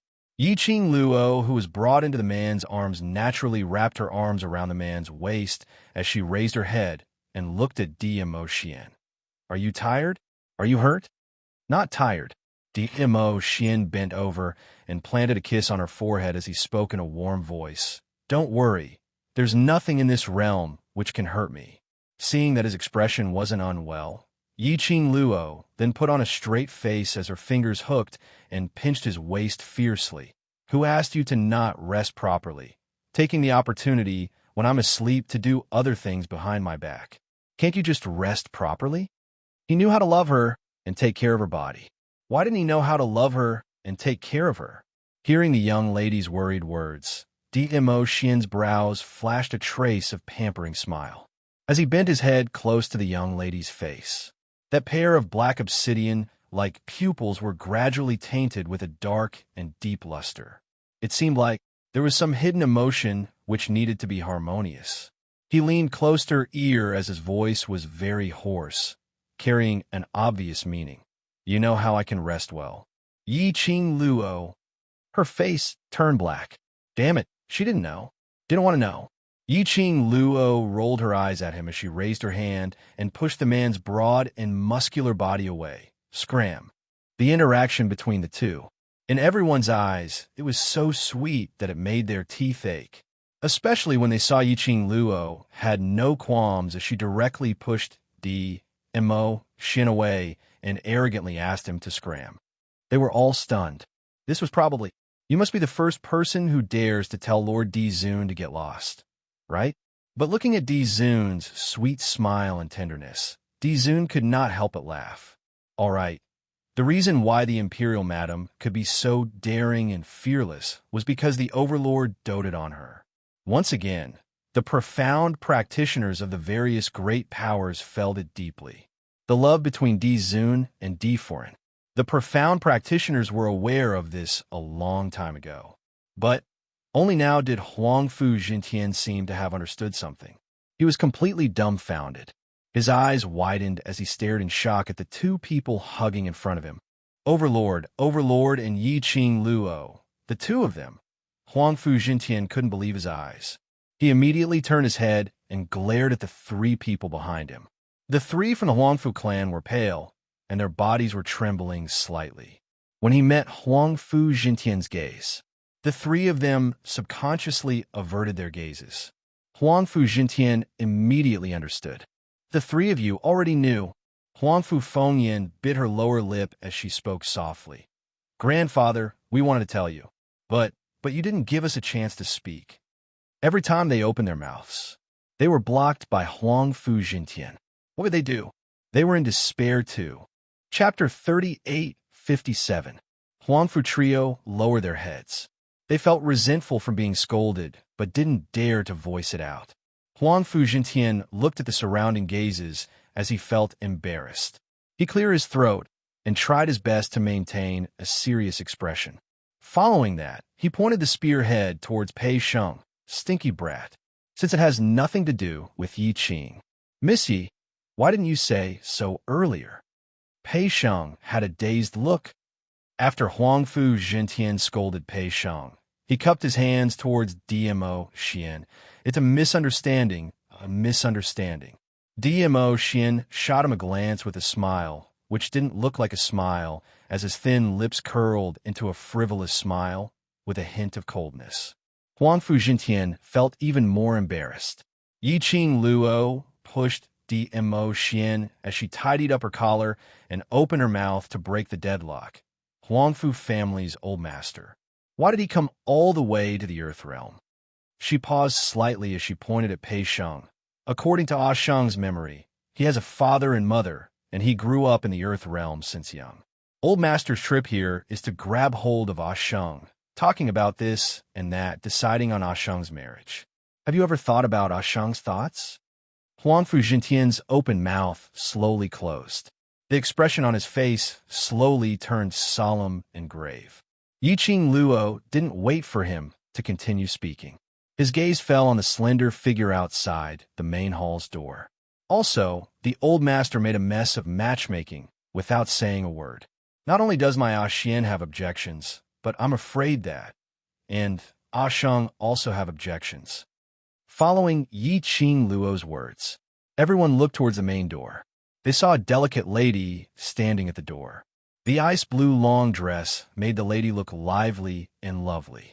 When Pei Sheng saw that person, his dark golden eyes flashed as he suddenly stood up from the ground and looked over in a daze. Little sister. Brother Sheng. The lady pursed her lips as she called out. Following that, she lifted her leg and walked into the main hall. Wasn't this Lady Gu Zishi? Pei Sheng immediately went up and grabbed Gu Zishi's wrist. Why are you here? Gu Zishi raised her head as her beautiful eyes looked at Pei Sheng's face without blinking. She took a deep breath as her pearly white teeth bit her lower lip. I came here with the Overlord. Pei Sheng wanted to say something. Huang Fu Jintian suddenly pushed Pei Sheng away and sized Gu Zishi up from head to toe. The more he looked, the deeper his frown became. After that, he took a few glances at Yi Qing Luo's direction. You're the lady who followed the Overlord and shouted that she had objections? Huang Fu Jintian naturally heard the lady's voice that rang out together with DMO Xian earlier. It was only because he saw Di Zun. He didn't care about the objection that the woman shouted. But now he saw this woman. Then he saw the atmosphere between the woman and Pei Sheng. Huang Fu Jintian furrowed his brows. Lord Di Zun has an objection because of Miss Yi. Little miss, what about you? Gu Zishi's eyes flashed when she was called out. Under the pressure of Huang Fu Jintian's aura, even her delicate body was slightly trembling. However, when she glanced at Pei Sheng, she felt a chill run down her spine. However, she stubbornly raised her head, and her beautiful eyes met Huang Fu Jintian's. It's because of Brother Sheng. Her crisp voice paused after every word, without the slightest hesitation. Her voice was like thunder as it landed heavily on Pei Sheng's heart. It was like a huge hammer smashing down heavily. In his heart, he roughly guessed something. His entire person instantly became nervous. His heartbeat suddenly sped up, just at this moment. Chapter 38:58. Pei Sheng's heart skipped a beat. Little sister. Gu Zishi used her gaze to stop him from saying what he wanted to say. I don't want to wait anymore. Gu Zishi looked at Pei Sheng and said softly, Pei Sheng, I really don't want to call you Brother Sheng anymore, and I don't want to hear you call me little sister. Pei Sheng's throat tightened. Looking at Gu Zishi's determined eyes, he wanted to escape for a moment. However, his hands were tightly wrapped by Gu Zishi's hands. The woman's unique softness made it impossible for him to escape. Gu Zishi's eyes were firm, and she looked at him without blinking. Pei Sheng, I said, I don't want to escape anymore. Her slender fingers gently held his hand and placed it on her heart. The woman's soft touch made Pei Sheng so shocked that he wanted to withdraw his hand. However, Gu Zishi held him firmly. His face turned red instantly. Gu Zishi smiled slightly, and her beautiful eyes were filled with tenderness. Do you feel it? My heart is beating faster because of you. This sentence was almost no different from the words, I like you. It was completely clear that she expressed her feelings to Pei Sheng. Pei Sheng's pupils kept enlarging.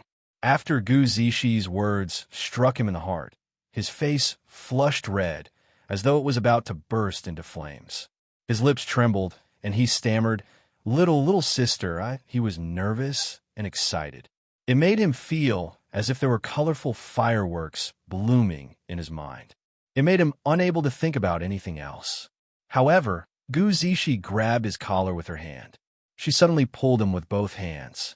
Pei Sheng leaned forward. The distance between him and her was shortened. Pei Sheng, last time in the soul-devouring formation, I made it very clear that I don't want to be your little sister. The distance between him and her was very close. When Gu Zishi spoke, Pei Sheng could feel the woman's orchid fragrance. His face turned even redder.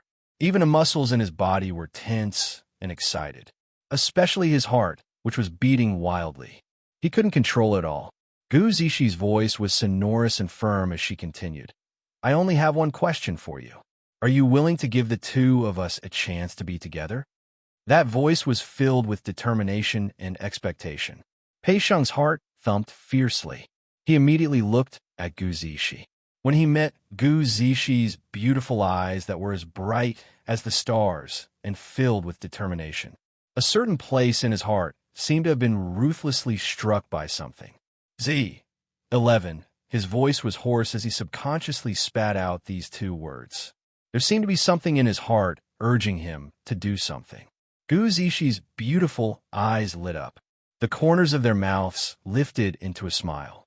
However, just as Pei Sheng was about to speak, an angry voice broke the sweet confession scene. What are you doing? A young lady was courting in front of so many people. Don't you have any shame? Huang Fu Jintian reached out, grabbed Pei Sheng's collar, and pulled him to his side. Then he looked at Gu Zishi with even more disgust and displeasure. Little girl, don't you know how to be reserved at all? Let me tell you, I will never agree to the thing between you and this kid. Chapter 38:59. Whereas Gu Zishi was originally grabbing on a Pei Sheng tightly, and all her strength was pressing onto him, Pei Sheng left. She instantly lost all her strength as her body suddenly fell forward.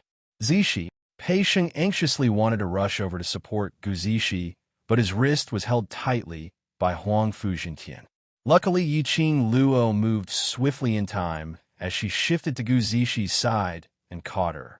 Seeing Yiqing Luo supporting Gu Zishi in time, Pei Sheng heaved a sigh of relief. He angrily shook off Huang Fu Jintian's hand, which was holding onto him. Who are you to me? This is between me and Zishi. What has it got to do with you? You're my Huangfu family's member. Tell me, what has it got to do with me? Huangfu Jintian held onto his hand tightly. Pei Sheng's eyes turned red from anger. My surname is Pei. My father's surname is also Pei. I grew up in the Earth Realm since young and can't get in touch with your Huangfu family. Huangfu Jintian's large palm locked onto his shoulder as he forced him to look at him in the eye. After that, he said word by word, but your mother's surname is Huangfu. The anger in Pei Sheng's eyes suddenly froze. His struggling movements also stopped. His mother, Huangfu? Pei Sheng's brows creased tightly as he was unable to digest Huangfu Jintian's words. Huangfu Jintian looked at him. This pair of eyes of yours is the best proof. Although it's not pure golden eyes, but it's still my Huangfu family's bloodline. Pei Sheng shook his head as he struggled free from Huangfu Jintian's hand in disbelief. Even if my mother's surname is Huangfu, that doesn't mean that. I'm related to your Huangfu family. For so many years, even when my mother passed away, she didn't appear. On what basis do you make me believe you? Your mother.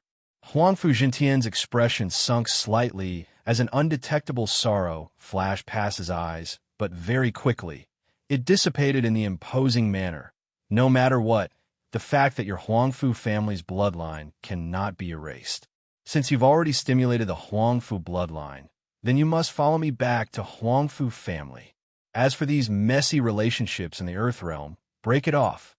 He shot a meaningful glance towards Gu Zixi's direction. Pei Sheng was so shocked by this series of words that his head was about to explode. A moment ago. Furthermore, he had lived with her for so many years. Even though they were brother and sister, he had fallen in love with her, and their hearts were interlinked. He was excited and excited. The next moment, it was like throwing down a heavy bomb. His heart felt heavy, and he found it hard to breathe. He was unable to believe what Huangfu Jintian said, but his rationality told him otherwise. To be able to make the dignified Huangfu family patriarch personally come from the heaven realm. They had definitely confirmed his identity. It couldn't be faked. However, he did not want to admit it. He didn't want to have anything to do with the Huangfu family. After so many years of cynicism and mockery, he had no choice but to accept it. All he wanted to do was protect his father's Treasure Assembly Exchange Hall and live a good life with the people he cared about. Tisk! Suddenly, a mocking sneer rang out clearly in the main hall. Following that, he saw Yiqing Luo holding on to Gu Zixi as she walked towards Pei Sheng. Her steps were light and her back was straight. Between her long and narrow eyes, there was a cold light that seemed to be smiling, yet not smiling. The way he looked at Huangfu Jintian seemed to be mocking something. Very provocative. Huangfu Jintian's face immediately turned black. Chapter 3860. Yiqing Luo's tone was obviously heavy. Huangfu Jintian naturally understood the meaning in her words. His expression sunk slightly as he took a look at Yiqing Luo. This question wasn't easy to answer. Yiqing Luo's attitude was obviously to stand up for Gu Zixi. If he really said that he didn't fancy Gu Zixi, that would be indirectly expressing that he didn't fancy the person whom the Overlord's wife had taken a fancy to. That meant he didn't fancy the Overlord's wife. But if he really agreed, he had taken a fancy to Gu Zixi. Could it be that he really let this stinky brat and Gu Zixi be together? Huangfu Jintian was in a difficult position. Behind him, Huangfu Fengyan looked at Huangfu Jintian's expression as her eyes flickered slightly. Following that, she walked over to Huangfu Jintian's side as she looked at Yiqing Luo and explained in a warm and polite voice. Misty, grandfather doesn't mean that. But, according to our Huangfu family's rules, like this cousin brother, as a branch descendant of Huangfu family, because of a woman, if his Huangfu bloodline is stimulated, then this woman will be the destined person of this branch descendant. There is such a saying?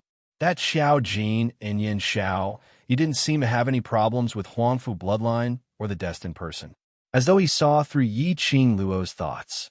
Huangfu family's eldest young master Huangfu Dongyu also explained, because in cousin Pei Sheng's body, there is half an ordinary person's blood. Generally speaking, it's very difficult to stimulate his Huangfu bloodline. Huangfu family's third young master, Huangfu Qi Fei, naturally didn't want to fall behind and let the both of them snatch the limelight in front of his grandfather, as he immediately continued. For cousin Pei Sheng's innate talent and bloodline, it's possible that he will never be able to stimulate his Huangfu bloodline in his entire life. And to be able to stimulate this potential, it's because he has an extremely strong will, wanting to protect someone's will.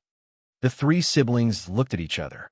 Then Huangfu Fengyan continued, so Huangfu family would set such a rule since ancient times. There were three people's explanations, which helped Huangfu Jintian out of the predicament. Huangfu Jintian's grave expression had just eased up.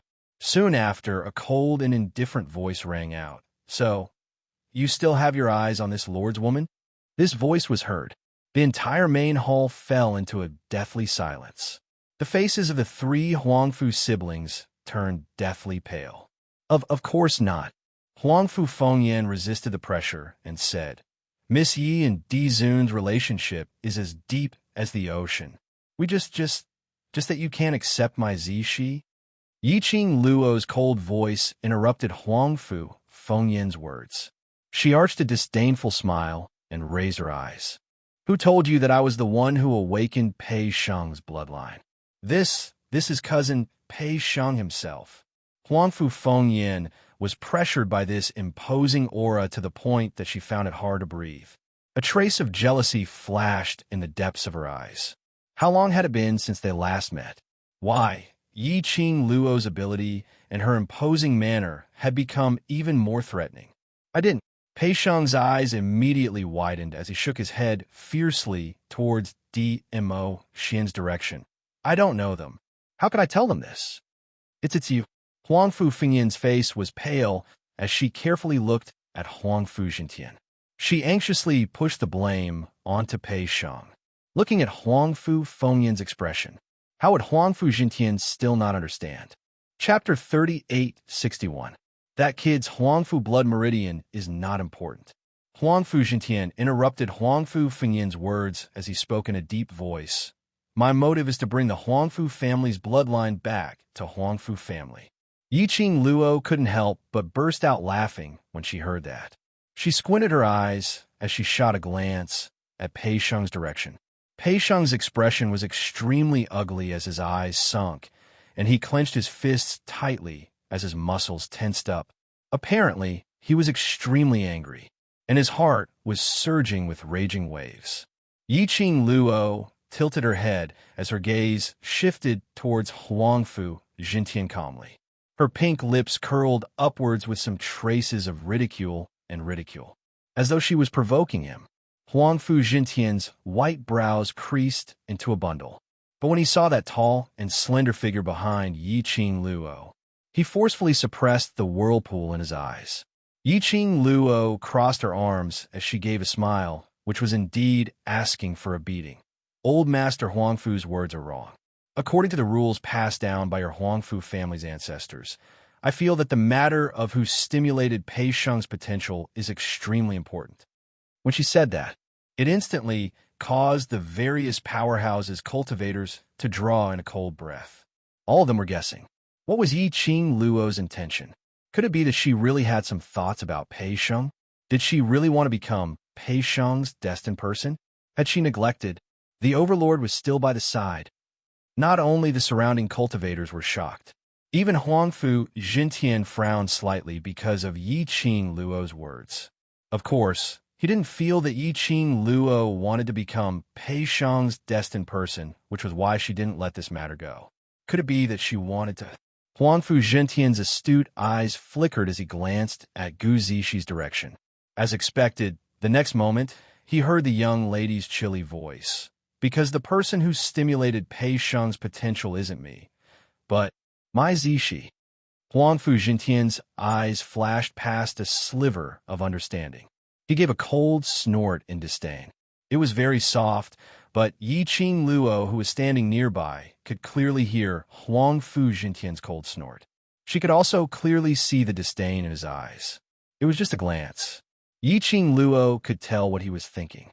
The corners of Zhang Xian's lips curled up into a mocking smile. You can ask Pei Sheng whether it's true or not. As the person involved, he should know better than anyone else. The topic was once again thrown to Pei Sheng. Pei Sheng's eyes narrowed, and his expression was cold. There wasn't a trace of respect in his eyes when he looked at Huangfu Jintian. No matter who activated it, it has nothing to do with you. I, Pei Sheng, am surname Pei, and I don't know your so-called Huangfu clan. After saying that, he raised his wrist. He stared unblinkingly at his wrist, at the hand that was covered with wrinkles. Let go. It was obvious that Pei Sheng's emotions were very unstable at the moment. Stinking kid. Huangfu Jintian was stunned by Pei Sheng's gaze, and his white brows knit together tightly as he wanted to berate Pei Sheng. But in the next instant, a slight gust of wind attacked. Then, his hand that was clasping Pei Sheng's wrist was released by a gentle force. Huangfu Jintian saw the young girl's bright and beautiful figure squeezing into the crowd. He loosened his grip on Pei Sheng. Pei Sheng was pushed away by the girl. The young girl's slender figure blocked in front of Pei Sheng. She looked at Huangfu Jintian indifferently with a pair of cold and enchanting eyes. Huangfu Jintian had always been in a high position. He had almost never met with such an attitude. Now he was being targeted time and time again by a young lady. Chapter 3862. Yi Qing Luo naturally felt the fury in Huangfu Jintian's eyes when he looked at her. She didn't really care. She had her own man as her backer. Even if Huangfu Jintian was truly enraged, she wasn't worried that it would blow up. After all, her family's Xian's reputation was still resounding. Yes, that's right, she's a bully. Was she stupid? Why wouldn't he hug a thigh? Yi Qing Luo's slender brows rose as she met Huangfu Jintian's eyes without any fear as she smiled sweetly. He knows who was the one who stimulated his potential, and I believe. You all have a way to verify it. As for the few of you from the Huangfu family, you came all the way to the Earth domain, and even old Master Huangfu came personally. This indeed shows your sincerity. However, how can old Master be sure that Pei Sheng really wants to go back with you? She paused for a moment, then sneered. You said that you want to bring Pei Sheng back to the Huangfu family. Does that mean that Pei Sheng has to give up everything that he has fought for in the land and go back with you? Why? Yi Qing Luo's words were impolite and straightforward. Huangfu Jintian's face darkened with a swoosh. Yi Qing Luo gave a ridiculing laugh as she continued. Just based on the fact that you think he's a collateral bloodline of the Huangfu family? Just because you think he activated the Huangfu bloodline? So he has to return to the Huangfu clan? Misty, Huangfu Dongyu shouted sternly with a gloomy face. Don't think that you could be so unscrupulous just because you have the support of His Majesty. This is the Huangfu family's old master after all. Be more polite with your words. He stood up, his eyes filled with anger. The way he looked at Yi Qing Luo was as though he was looking at an enemy. When Yi Qing Luo heard that, she couldn't help but let out a ha sound as her eyes were filled with ridicule. You should be glad that you're from the Huangfu family. Otherwise, I'll just rely on my Xian to back me up, not even bothering about you. Do you understand? Yi Qing Luo. Huangfu Fengyan was unable to restrain her anger as she totally didn't use her brain as she bellowed out Yi Qing Luo's full name from her throat. Yi Qing Luo's lips curled upwards as she gave an unattainable smile. That was how he pretended to be. If you have the guts, come and bite me. Ha! Yi Qing Luo's eyes were filled with disdain and ridicule, as though it was pricked by needles, pricking Huangfu Fengyan's eyes. Huangfu Fengyan was so angry that her entire body was trembling. Her demonic eyes, one gold and one ink, flashed with anger and jealousy. She bared her teeth and was just about to open her mouth to rebuke Yi Qing Luo. However, it was forcefully suppressed by Huangfu Jintian's domineering voice. Misty, you seem to have a lot of opinions about our Huangfu clan. Snatching someone from me just because of a disagreement. Why can't I have any opinions? Yi Qing Luo chuckled as she retorted. Huangfu Jintian placed his hands behind his back, and his aura had calmed down. However, the domineering dignity of a superior was still there. He didn't continue to tangle with Yiqing Luo, but turned his sight towards Pei Sheng. Lad, you're not willing to follow us back to Huangfu family? Pei Sheng looked at Huangfu Jintian. The emotions in his eyes were cold and complicated, hiding too many emotions. When he heard Huangfu Jintian's question, Pei Sheng's fist suddenly clenched tightly as the veins on his forehead popped out. He was practically gritting his teeth as he squeezed out word by word from the slits of his teeth. I don't want. Chapter 3863. Pei Sheng, in the Earth Realm, you'll forever be a nobody, but in the Huangfu family can give you the best resources and preferential treatment, allowing your ability to advance by leaps and bounds. Huangfu Jintian's voice was steady and calm, as though he was tempting something. To ordinary people, this was indeed a temptation. In this era where the strong were revered and ability was supreme, to be able to obtain sufficient resources to advance by leaps and bounds. This was the target which all cultivators yearned for. No one was willing to be under others. But Huangfu Jintian's temptation totally didn't make Pei Sheng's expression change. He was unmoved as he continued his unfinished words. I'm not willing. There wasn't even a hint of hesitation in his tone. Huangfu Jintian's expression sunk instantly. Do you know what you're rejecting? I'm not interested. Pei Sheng's eyes sparkled with dark golden light as a hurricane surged. I'm doing very well in the Earth Realm. Since you've never appeared for the past 19 years, then I don't need you in the future. His voice was tense, as though he was suppressing something. That look of a trapped beast made one's heart palpitate. Yiqing Luo frowned as she was just about to open her mouth to pacify Pei Sheng's agitated emotions. The warm and soft little hand which was holding onto her suddenly withdrew from her palm. Gu Zishi had already jogged over and hugged Pei Sheng from behind. The lady's delicate fragrance and the warmth of her hands made the raging emotions in Pei Sheng's body gradually calm down. His tightly clenched fist slowly loosened as it covered the back of the lady's hand. His emotions had stabilized. The hurricane surging in his eyes had also stopped. He looked towards Huangfu Jintian again. His emotions were extremely indifferent. Please return. Huangfu Jintian's brows creased tightly. His eyes sparkled with shrewd glint as he sized up the two who were hugging each other. In his heart, he seemed to be thinking about something. When Huangfu Fengyan saw this, she silently guessed Huangfu Jintian's thoughts as she spoke out. Pei Sheng, this is your only chance. What can you do in the Earth Realm? Even if you feel that it's wrong for the Huangfu family to ignore you for so many years.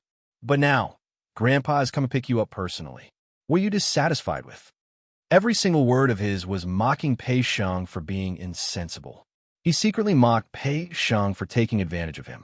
Without waiting for Pei Sheng to speak, Huangfu Fengyan continued. Or are you saying that you can't bear to part with that woman? For a woman like her to confess her love to a man in public and throw herself into his embrace without any sense of propriety, justice, and honor, such a woman isn't worthy of our Huangfu clan. Pei Sheng didn't even bat an eyelid at Huangfu Fengyan's previous sentence. However, when Huangfu Fengyan spoke her next sentence, Huang Yu's eyes widened. Pei Sheng's gaze flickered with coldness as she swiftly shot towards Huangfu Fengyan. Compared to a barbaric, rude, arrogant, despotic, and malicious woman like you, Zishi is 1,000 times better than you. You. Huangfu Fengyan's face twisted. He actually dared to compare that kind of woman with her. He even dared to humiliate her. Third Miss Huangfu's words are really laughable. Yiqing Luo scoffed lightly as she spoke out in ridicule. My Zishi is merely bravely expressing her feelings, pouring out her love to the man whom she likes and also likes her. What's wrong with that? Chapter 3864. This sentence made Huangfu Fengyan so angry that her face turned red and her eyes turned black. Her face was ferocious, and her demonic eyes flickered with resentment, just as she was about to fight back in exasperation. Huangfu Jintian's steady voice interrupted Huangfu Fengyan's words. Pei Sheng, don't you want to know about your mother? Pei Sheng suddenly raised his head and stared fixedly at Huang Fu Jintian. Huang Fu Jintian raised his white brows, looked at Pei Sheng again, and repeated, "Come back to the Huang Fu clan with me, and I will tell you everything about your mother. Also, why you're in the Earth domain, and the reason why we haven't looked for you for many years. I can tell you everything." Then, his gaze faintly glanced at Gu Zishi. "Also, if you really like that woman, I agree to let you bring her back to the Huangfu clan." Pei Sheng pursed his lips tightly, and his face was dark, but he didn't speak. But his pair of ink-like eyes revealed the emotions in the depths of his heart. "Pei Sheng, in this world, only the people of our Huangfu clan are your family. Could it be that you're really willing to part ways with us when you know you still have a family member alive?" Huangfu Jintian seemed to understand Pei Sheng's weakness. He began to use kinship to persuade Pei Sheng. Every single word was like a sharp blade stabbing into Pei Sheng's heart. His muscles tightened even more. On his handsome face, the veins on his forehead seemed as if they were about to burst out. The hand that pressed on the back of Gu Zishi's hand also unconsciously increased the strength. The woman's fair and delicate little hand was pinched until it turned red.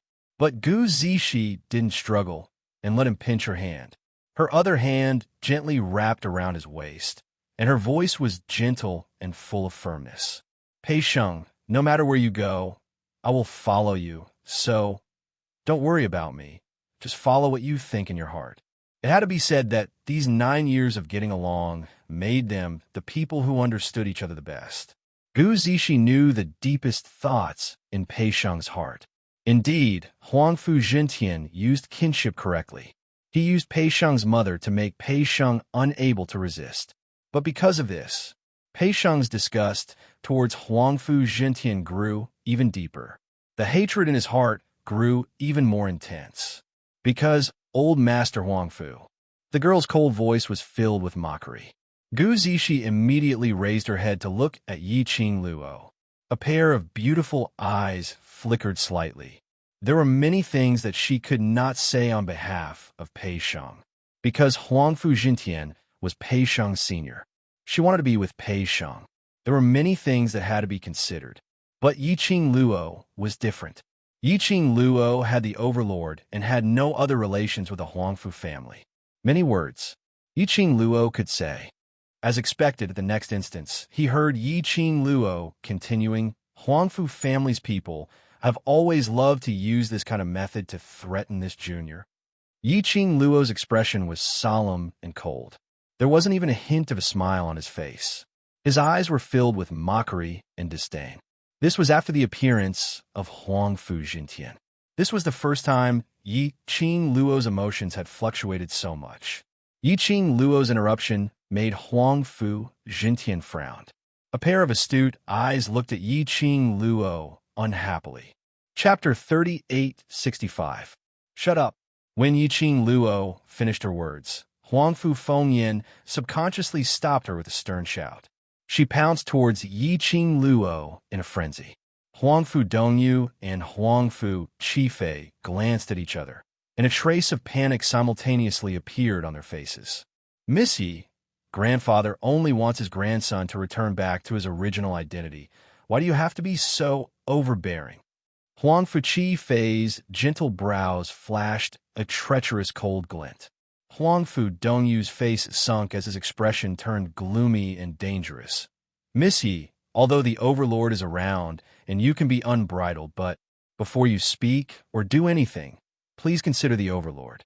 His words hinted at DMO Xian here. He didn't want DMO Xian to ruin his reputation because of a lady.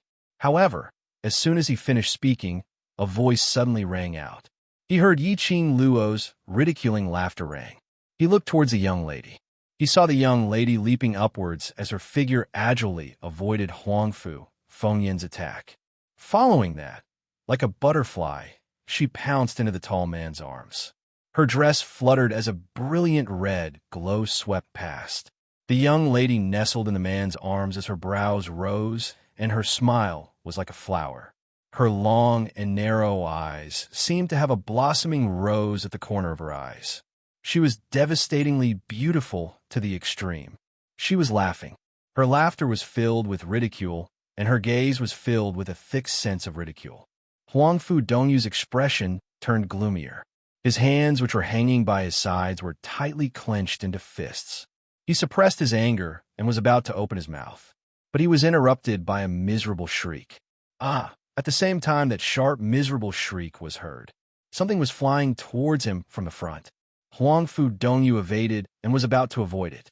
But old Master Huangfu's sleeve suddenly moved as a gust of wind surged over. The thing which was crashing over reduced its speed and crashed onto Huangfu Dongyu. Huangfu Dongyu then saw it clearly. The thing which crashed onto him, wasn't it his fourth sister Huangfu Fengyan? What a disgrace! Huangfu Jintian brushed his sleeves as he stared at the both of them with a gloomy expression. Huangfu Dongyu and Huangfu Fengyan supported each other and stood up. Then, she heard the man's deep, dark, and slightly cold voice ring out. Since you know this sovereign is here, you should respect this sovereign's woman a little more. His tone was clearly calm and indifferent, yet it made one's heart tremble. For no reason, one could hear the thick warning in his voice. For the sake of old Master Huangfu, I'll spare your life.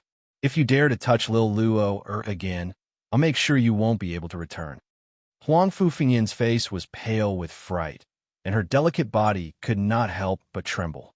Huangfu Dongyu immediately steadied her. Immediately after, he felt a cold gaze that was as sharp as an ice blade fall on his body. His heart skipped a beat. He suddenly raised his head.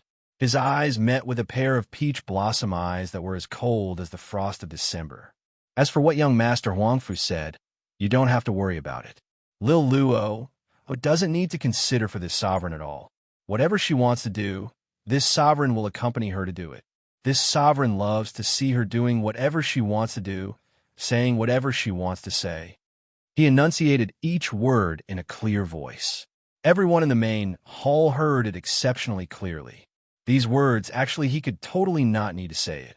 Yiqing Luo knew it too, but he still said it, because he intentionally wanted the entire world to know how much he pampered her. Chapter 3866.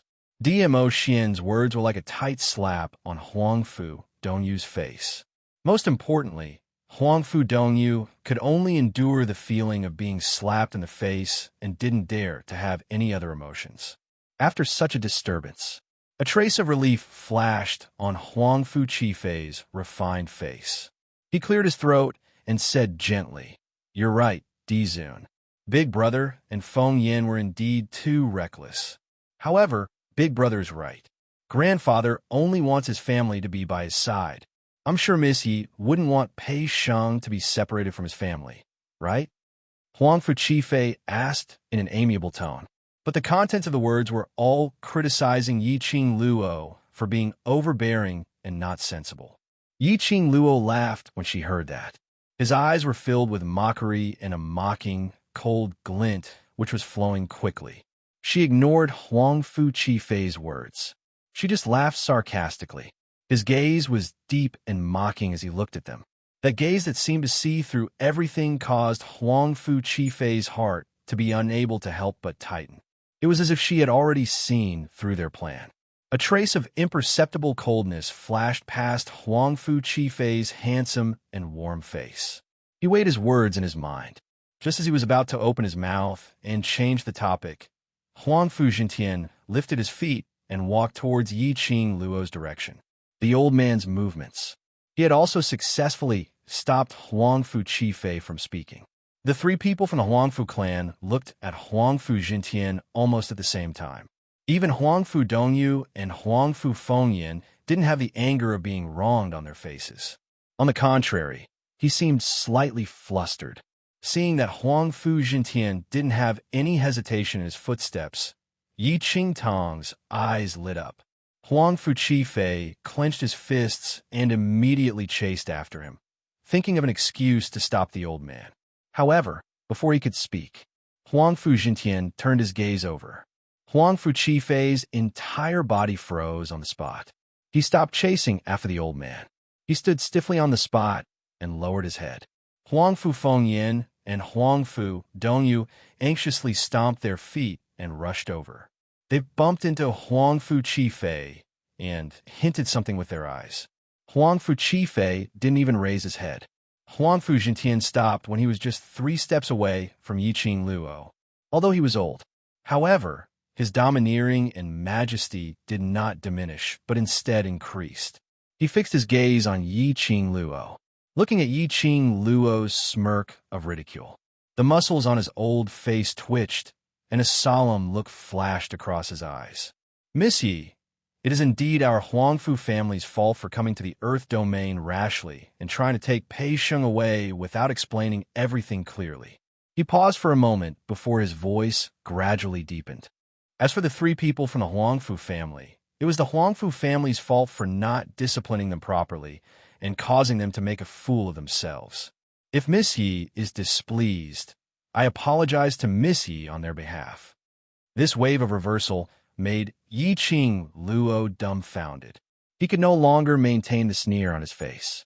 She furrowed her brows and looked at the old man in front of her, who had always been sitting at the top of the pyramid. For some reason, he felt that he was very dispirited at this moment. Yiqing Luo had just recovered from her daze. Then, Huangfu Jintian's actions shocked her to the point that she took 2 steps back. Both her hands grabbed hold of Mo Xian's arm. She saw Huangfu Jintian standing in front of Yiqing Luo as he shed away his unattainable high position and slowly lowered his noble head towards Yiqing Luo. Chapter 3867. Grandfather, Grandfather. When Huangfu Trio saw this, they couldn't help but cried out in shock. They couldn't believe that their own grandfather would actually lower his head to a young lady. Cough. That. She was used to Huangfu Jintian's overbearing and dignified look. Suddenly seeing Huangfu Jintian make such a move, Yiqing Luo was not only dazed, she was extremely shocked. "Old Master Huangfu, what are you doing?" Huangfu Jintian didn't raise his head as his voice carried a slight tremble. "Miss Yi, the Qiao Jin you mentioned. What's your relationship with him?" "Qiao Jin?" Yiqing Luo's slender brows creased as she instantly understood. She was ridiculing Huangfu Jintian for making use of Pei Sheng's mother's matter to threaten Pei Sheng. She also mentioned Qiao Jin. So, Huangfu Jintian suddenly made such a move was because of Qiao Jin. She narrowed her eyes slightly. His gaze swept towards the 3 members of the Huangfu clan behind Huangfu Jintian, who had panicked expressions, and he suddenly understood something. She felt that. Earlier, Huangfu Fengyin suddenly made a move on her, and Huangfu Dongyu's accusation was somewhat strange. They knew that the Overlord was around. One made a move, and the other spoke rudely. Did they not want their lives anymore? Apparently, they were intentionally creating a disturbance. At that time, she was still thinking what these 3 were planning and trying to hide. After hearing Huangfu Jintian's question, she finally understood. Those 3, they were intentionally trying to make Old Master Huangfu ignore the name Qiao Jin. From Old Master Huangfu's actions and tone, Old Master Huangfu's feelings towards Qiao Jin were very deep and very real. But Qiao Jin seemed to have a huge hatred towards the Huangfu family. There was a high possibility that it was related to the trio from Huangfu family. As for Old Master Huangfu, he totally didn't know about it. Otherwise, those 3 wouldn't have such an expression. Before I answer your question, will Old Master Huangfu please answer my question first? Yiqing Luo's brows rose as she looked at Huangfu Jintian. Huangfu Jintian raised his head as something seemed to be surging in his eyes. Yiqing Luo asked, "Qiao Jin and you, what's your relationship?" "He's my grandson." Huangfu Jintian's voice trembled slightly as the emotions on his face were complicated. "He's my most promising grandson, but..." He paused, lowered his head, and did not continue speaking. Yiqing Luo pursed her lips. "Qiao Jin is my brother." "Brother?" Huangfu Jintian suddenly raised his head with an excited expression. "Then, is he also in the land? Where is he? Can I see him?" Not a trace of falsehood could be discerned from Huangfu Jintian's eyes. Yiqing Luo shook her head. "He's not here. I know some things regarding him." Under Huangfu Jintian's hopeful gaze, she continued, Jinzi doesn't have a good relationship with the Huangfu clan, right? It's not that he's unwilling to return to the Huangfu clan, but there's no place for him in the Huangfu clan. So, old Master Huangfu, I don't really understand why you're so agitated after hearing Jinzi's name. Why can't the Huangfu clan accept him? Huangfu Jintian's eyes opened wide with excitement. He's the successor of the Huangfu clan. How could the Huangfu clan possibly not tolerate him? It's him. He wasn't willing to stay in the Huangfu clan because of his mother. All these, did you hear it from him personally? Or someone else told you? Yiqing Luo pointed out something.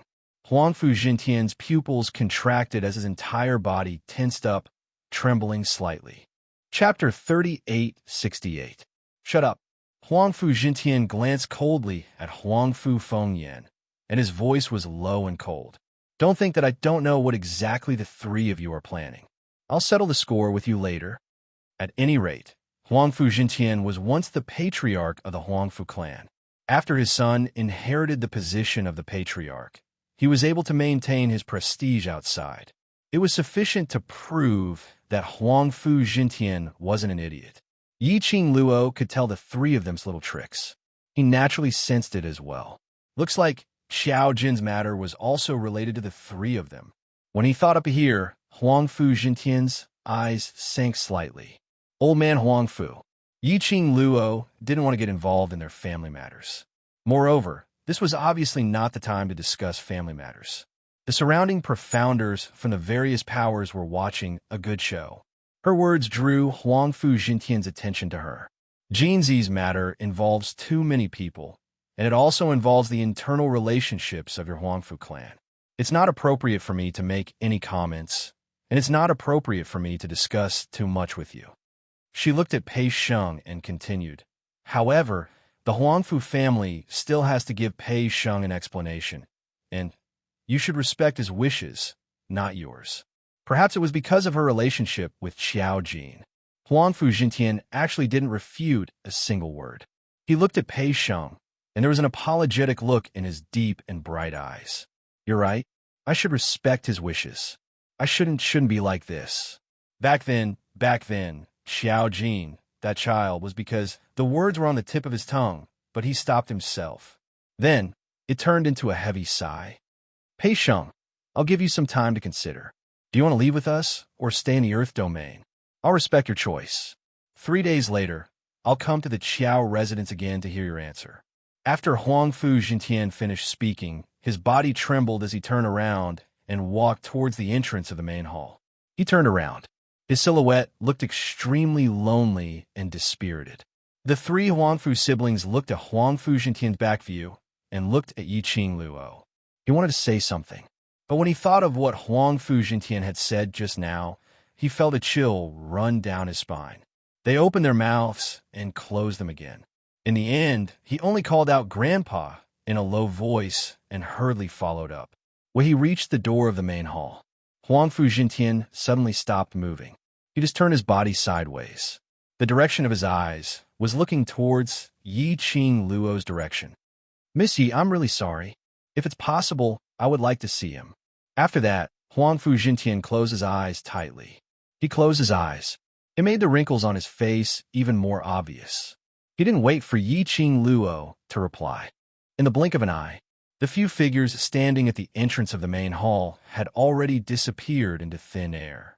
Their speed was so fast that no one could clearly see how they left. It was as if he had vanished into thin air. The surrounding people were so shocked that they cried out in surprise. After the incident with Huangfu Jintian, Yiqing Luo and the rest didn't have the mood to eat anymore. Various powerhouses cultivators were full of gossip and thoughts, but in front of Yiqing Luo and the others, they didn't dare to discuss about it. When Yiqing Luo and the rest left, no one stopped him. After returning to their courtyard, Yiqing Luo took a look at Pei Sheng, who had been following behind her with a grave expression as his brows were tightly knitted. Chapter 3869. Pei Sheng stood in front of Yiqing Luo as he lowered his head. Hearing Yiqing Luo's question, his back suddenly stiffened as he raised his head and looked at Yiqing Luo. The expression on his face turned into one of panic and helplessness. I don't know. To him at this moment, he had completely dropped the explosive, imposing manner when he was facing Huangfu Jintian in the main hall. His entire person seemed to have lost his target, as he couldn't find his own direction. Even that flickering dark golden light in his eyes seemed to have lost its luster. Yiqing Luo looked at his look as she felt a little helpless. A person's character depended on that person's living environment. Like Pei Sheng, after his father died, he was ridiculed by the citizens. All he could hear were those unbearable words and discussions. He had low self-esteem. Since young, he had low self-esteem. Other than the matters regarding the Treasures Exchange Hall, he wasn't able to make a decisive decision. He would ponder over it. He would consider everything. What's more, he wasn't able to make a decision. Facing many matters, he subconsciously wanted to escape. It could be said that for so many years, if Gu Zishi wasn't by his side, not to mention the fact that he could keep the Treasures Exchange Hall till now, perhaps he himself wouldn't be able to survive. So when she heard Pei Sheng's lost tone, Yiqing Luo wasn't surprised at all. She stared straight at Pei Sheng as her gaze was calm. This concerns your future, so you must think clearly. No one can give you the answer that you want the most. Her words paused slightly as her vision looked towards the lady beside Pei Sheng as she added another sentence. Zishi can't give you an answer either. Pei Sheng opened his mouth, wanting to say something, but when his mouth opened, his mind went blank. He pursed his lips tightly as his face turned green. Gu Zishi, who was beside him, held his hand tightly as her fingers squeezed hard. Pei Sheng looked at her. She smiled as her brows arched as she looked at him, as though she was consoling him. Zishi. Pei Sheng lowered his eyelids as he opened his mouth bitterly. His face was filled with a lost and helpless expression. His eyes also became dim and lifeless. His voice was filled with helplessness. He looked exactly like a puppy. However, Pei Sheng didn't even realize it. He had already changed the way he addressed Gu Zishi. She was no longer his little sister. Gu Zishi was obviously in a good mood. The feelings that he had been secretly in love with for so many years had finally received a response. He had finally walked out of the darkness and into the light. He could finally look at Pei Sheng openly and say, "I like you." These actions required a great deal of courage. She finally did it. She finally got the answer she wanted. Furthermore, she understood Pei Sheng. Although Pei Sheng's entire body was filled with hostility when facing Huangfu Jintian, Pei Sheng didn't dare to underestimate him. But she knew. He knew that Pei Sheng was happy in the depths of her heart. Because in this world, at least there were still his relatives who were related to him by blood. Even if he was angry at the Huangfu clan for not caring about his mother and him for so many years, in the end, his heart was still happy. Otherwise, with Pei Sheng's disposition, he would definitely be extremely resolute and refuse Huangfu Jintian. Chapter 3870. Pei Sheng's body stiffened. He wanted to retract his hand, which was intertwined with the lady's fingers, but it was held tightly by the lady. Pei Sheng lowered his head and looked at his wide palm, that fair and soft skin. His heart suddenly started to race. From this angle, Gu Zishi could totally see his reddened ears. The smile in Gu Zishi's eyes deepened as she held his hand and placed it in front of her chest. A pair of beautiful eyes, moist and filled with tenderness, looked at him with a smile as she continued to speak word by word. "You will never be alone." Pei Sheng's pupils shrank abruptly. That big palm, which was held tightly by the lady.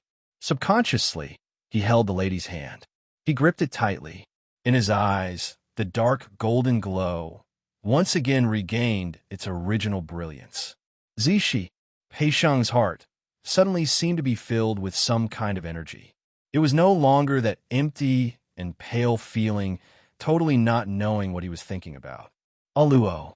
When Pei Sheng looked at Yiqing Luo again, the expression on his face was no longer in a daze. Even the tone which he spoke had become more solemn. Yiqing Luo raised her brows as she looked at him. Pei Sheng continued, "Huangfu, old master's words, do you think can be trusted?" In the end, he still couldn't call out the term grandfather. Yiqing Luo replied very quickly, "What aspect are you asking about?" "That is, he wants to bring me, and that friend of yours called Xiao Jin, back to Huangfu family. Is that true? After Pei Xing asked this question, he hurriedly added another sentence. I know, this choice must be made by myself. I just want to confirm. If you're asking about this aspect, I think it's true.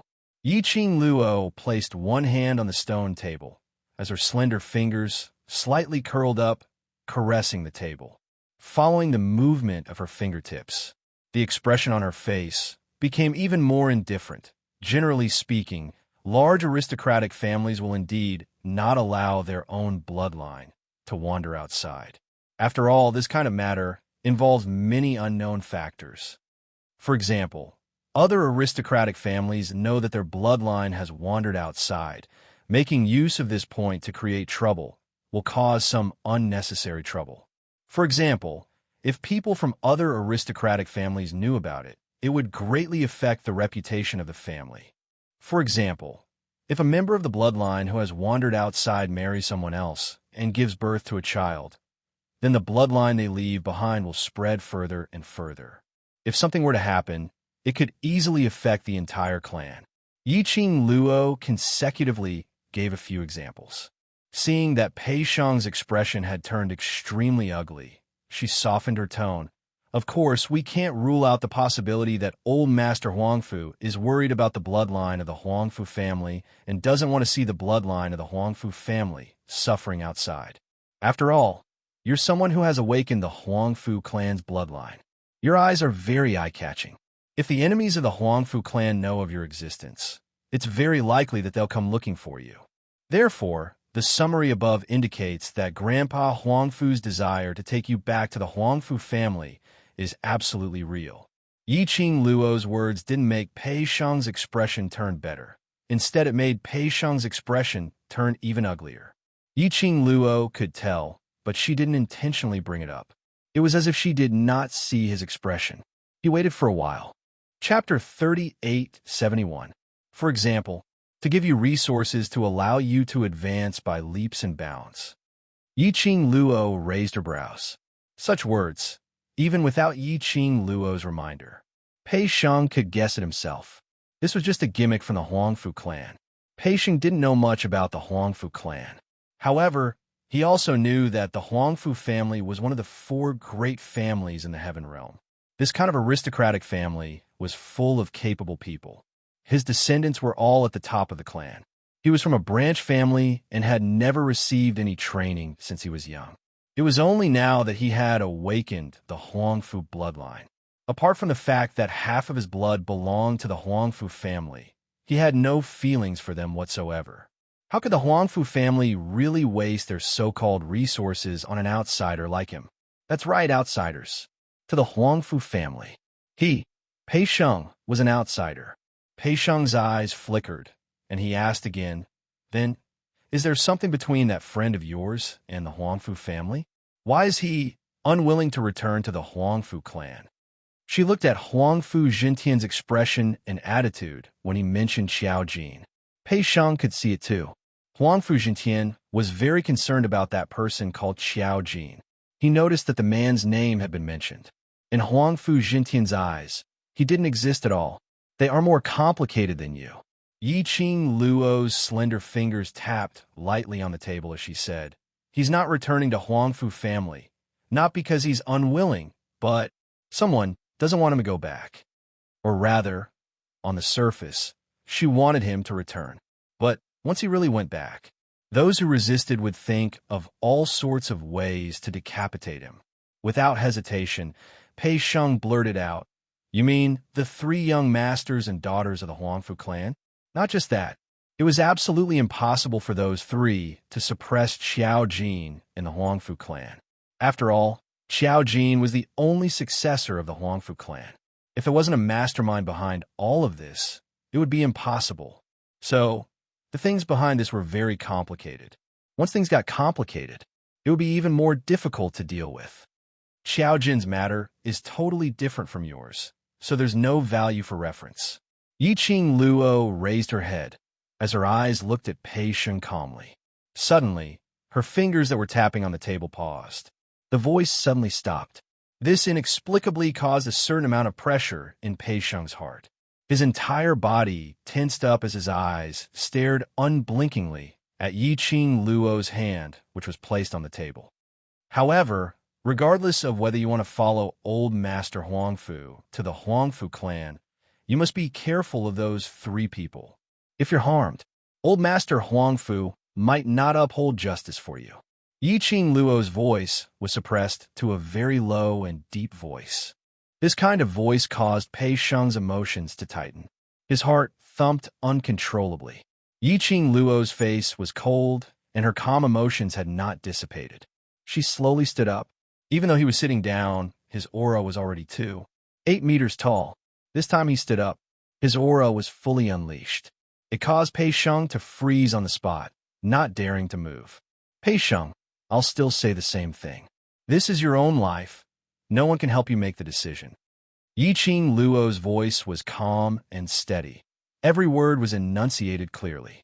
There's no need for you to lower yourself in front of me, and no need to worry that you'll make the wrong choice, disappoint me, etc. To put it bluntly, I'm not anyone to you. We're just friends, just partners. The second anniversary, you ask, and I answer, long review activity had ended. There were a total of 4 Mo Jiabao who took part. Gujiao Mo Jiabao Gujiao. Happy second anniversary of dethroning the 7 emperors. Mo Jiabao Mo Happy second anniversary of dethroning the 7 emperors. Familiar face baby Mo Jiabao. Familiar face baby. Time is not old. Mo Pavilion will not disperse. Qinmo Jiao Rua Qin. Having met you, regretted not having met earlier. Time is not old. Mo Pavilion will not disperse. There were a total of 4 babies, and very few people took part.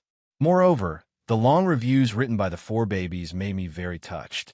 Made me have the guts to have so many Mo Jiabao who love me. In this lifetime, I will never regret entering this profession. The 4 babies above can add my private account. The book review is pinned to the top of the comments.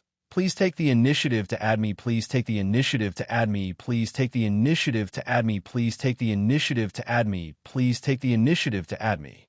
Then provide me with the character design of your choice. I can choose 2 character designs and the address. The deadline is August 10th before midnight. I'll go and customize the peripheral pillows on the 11th and send them over to you.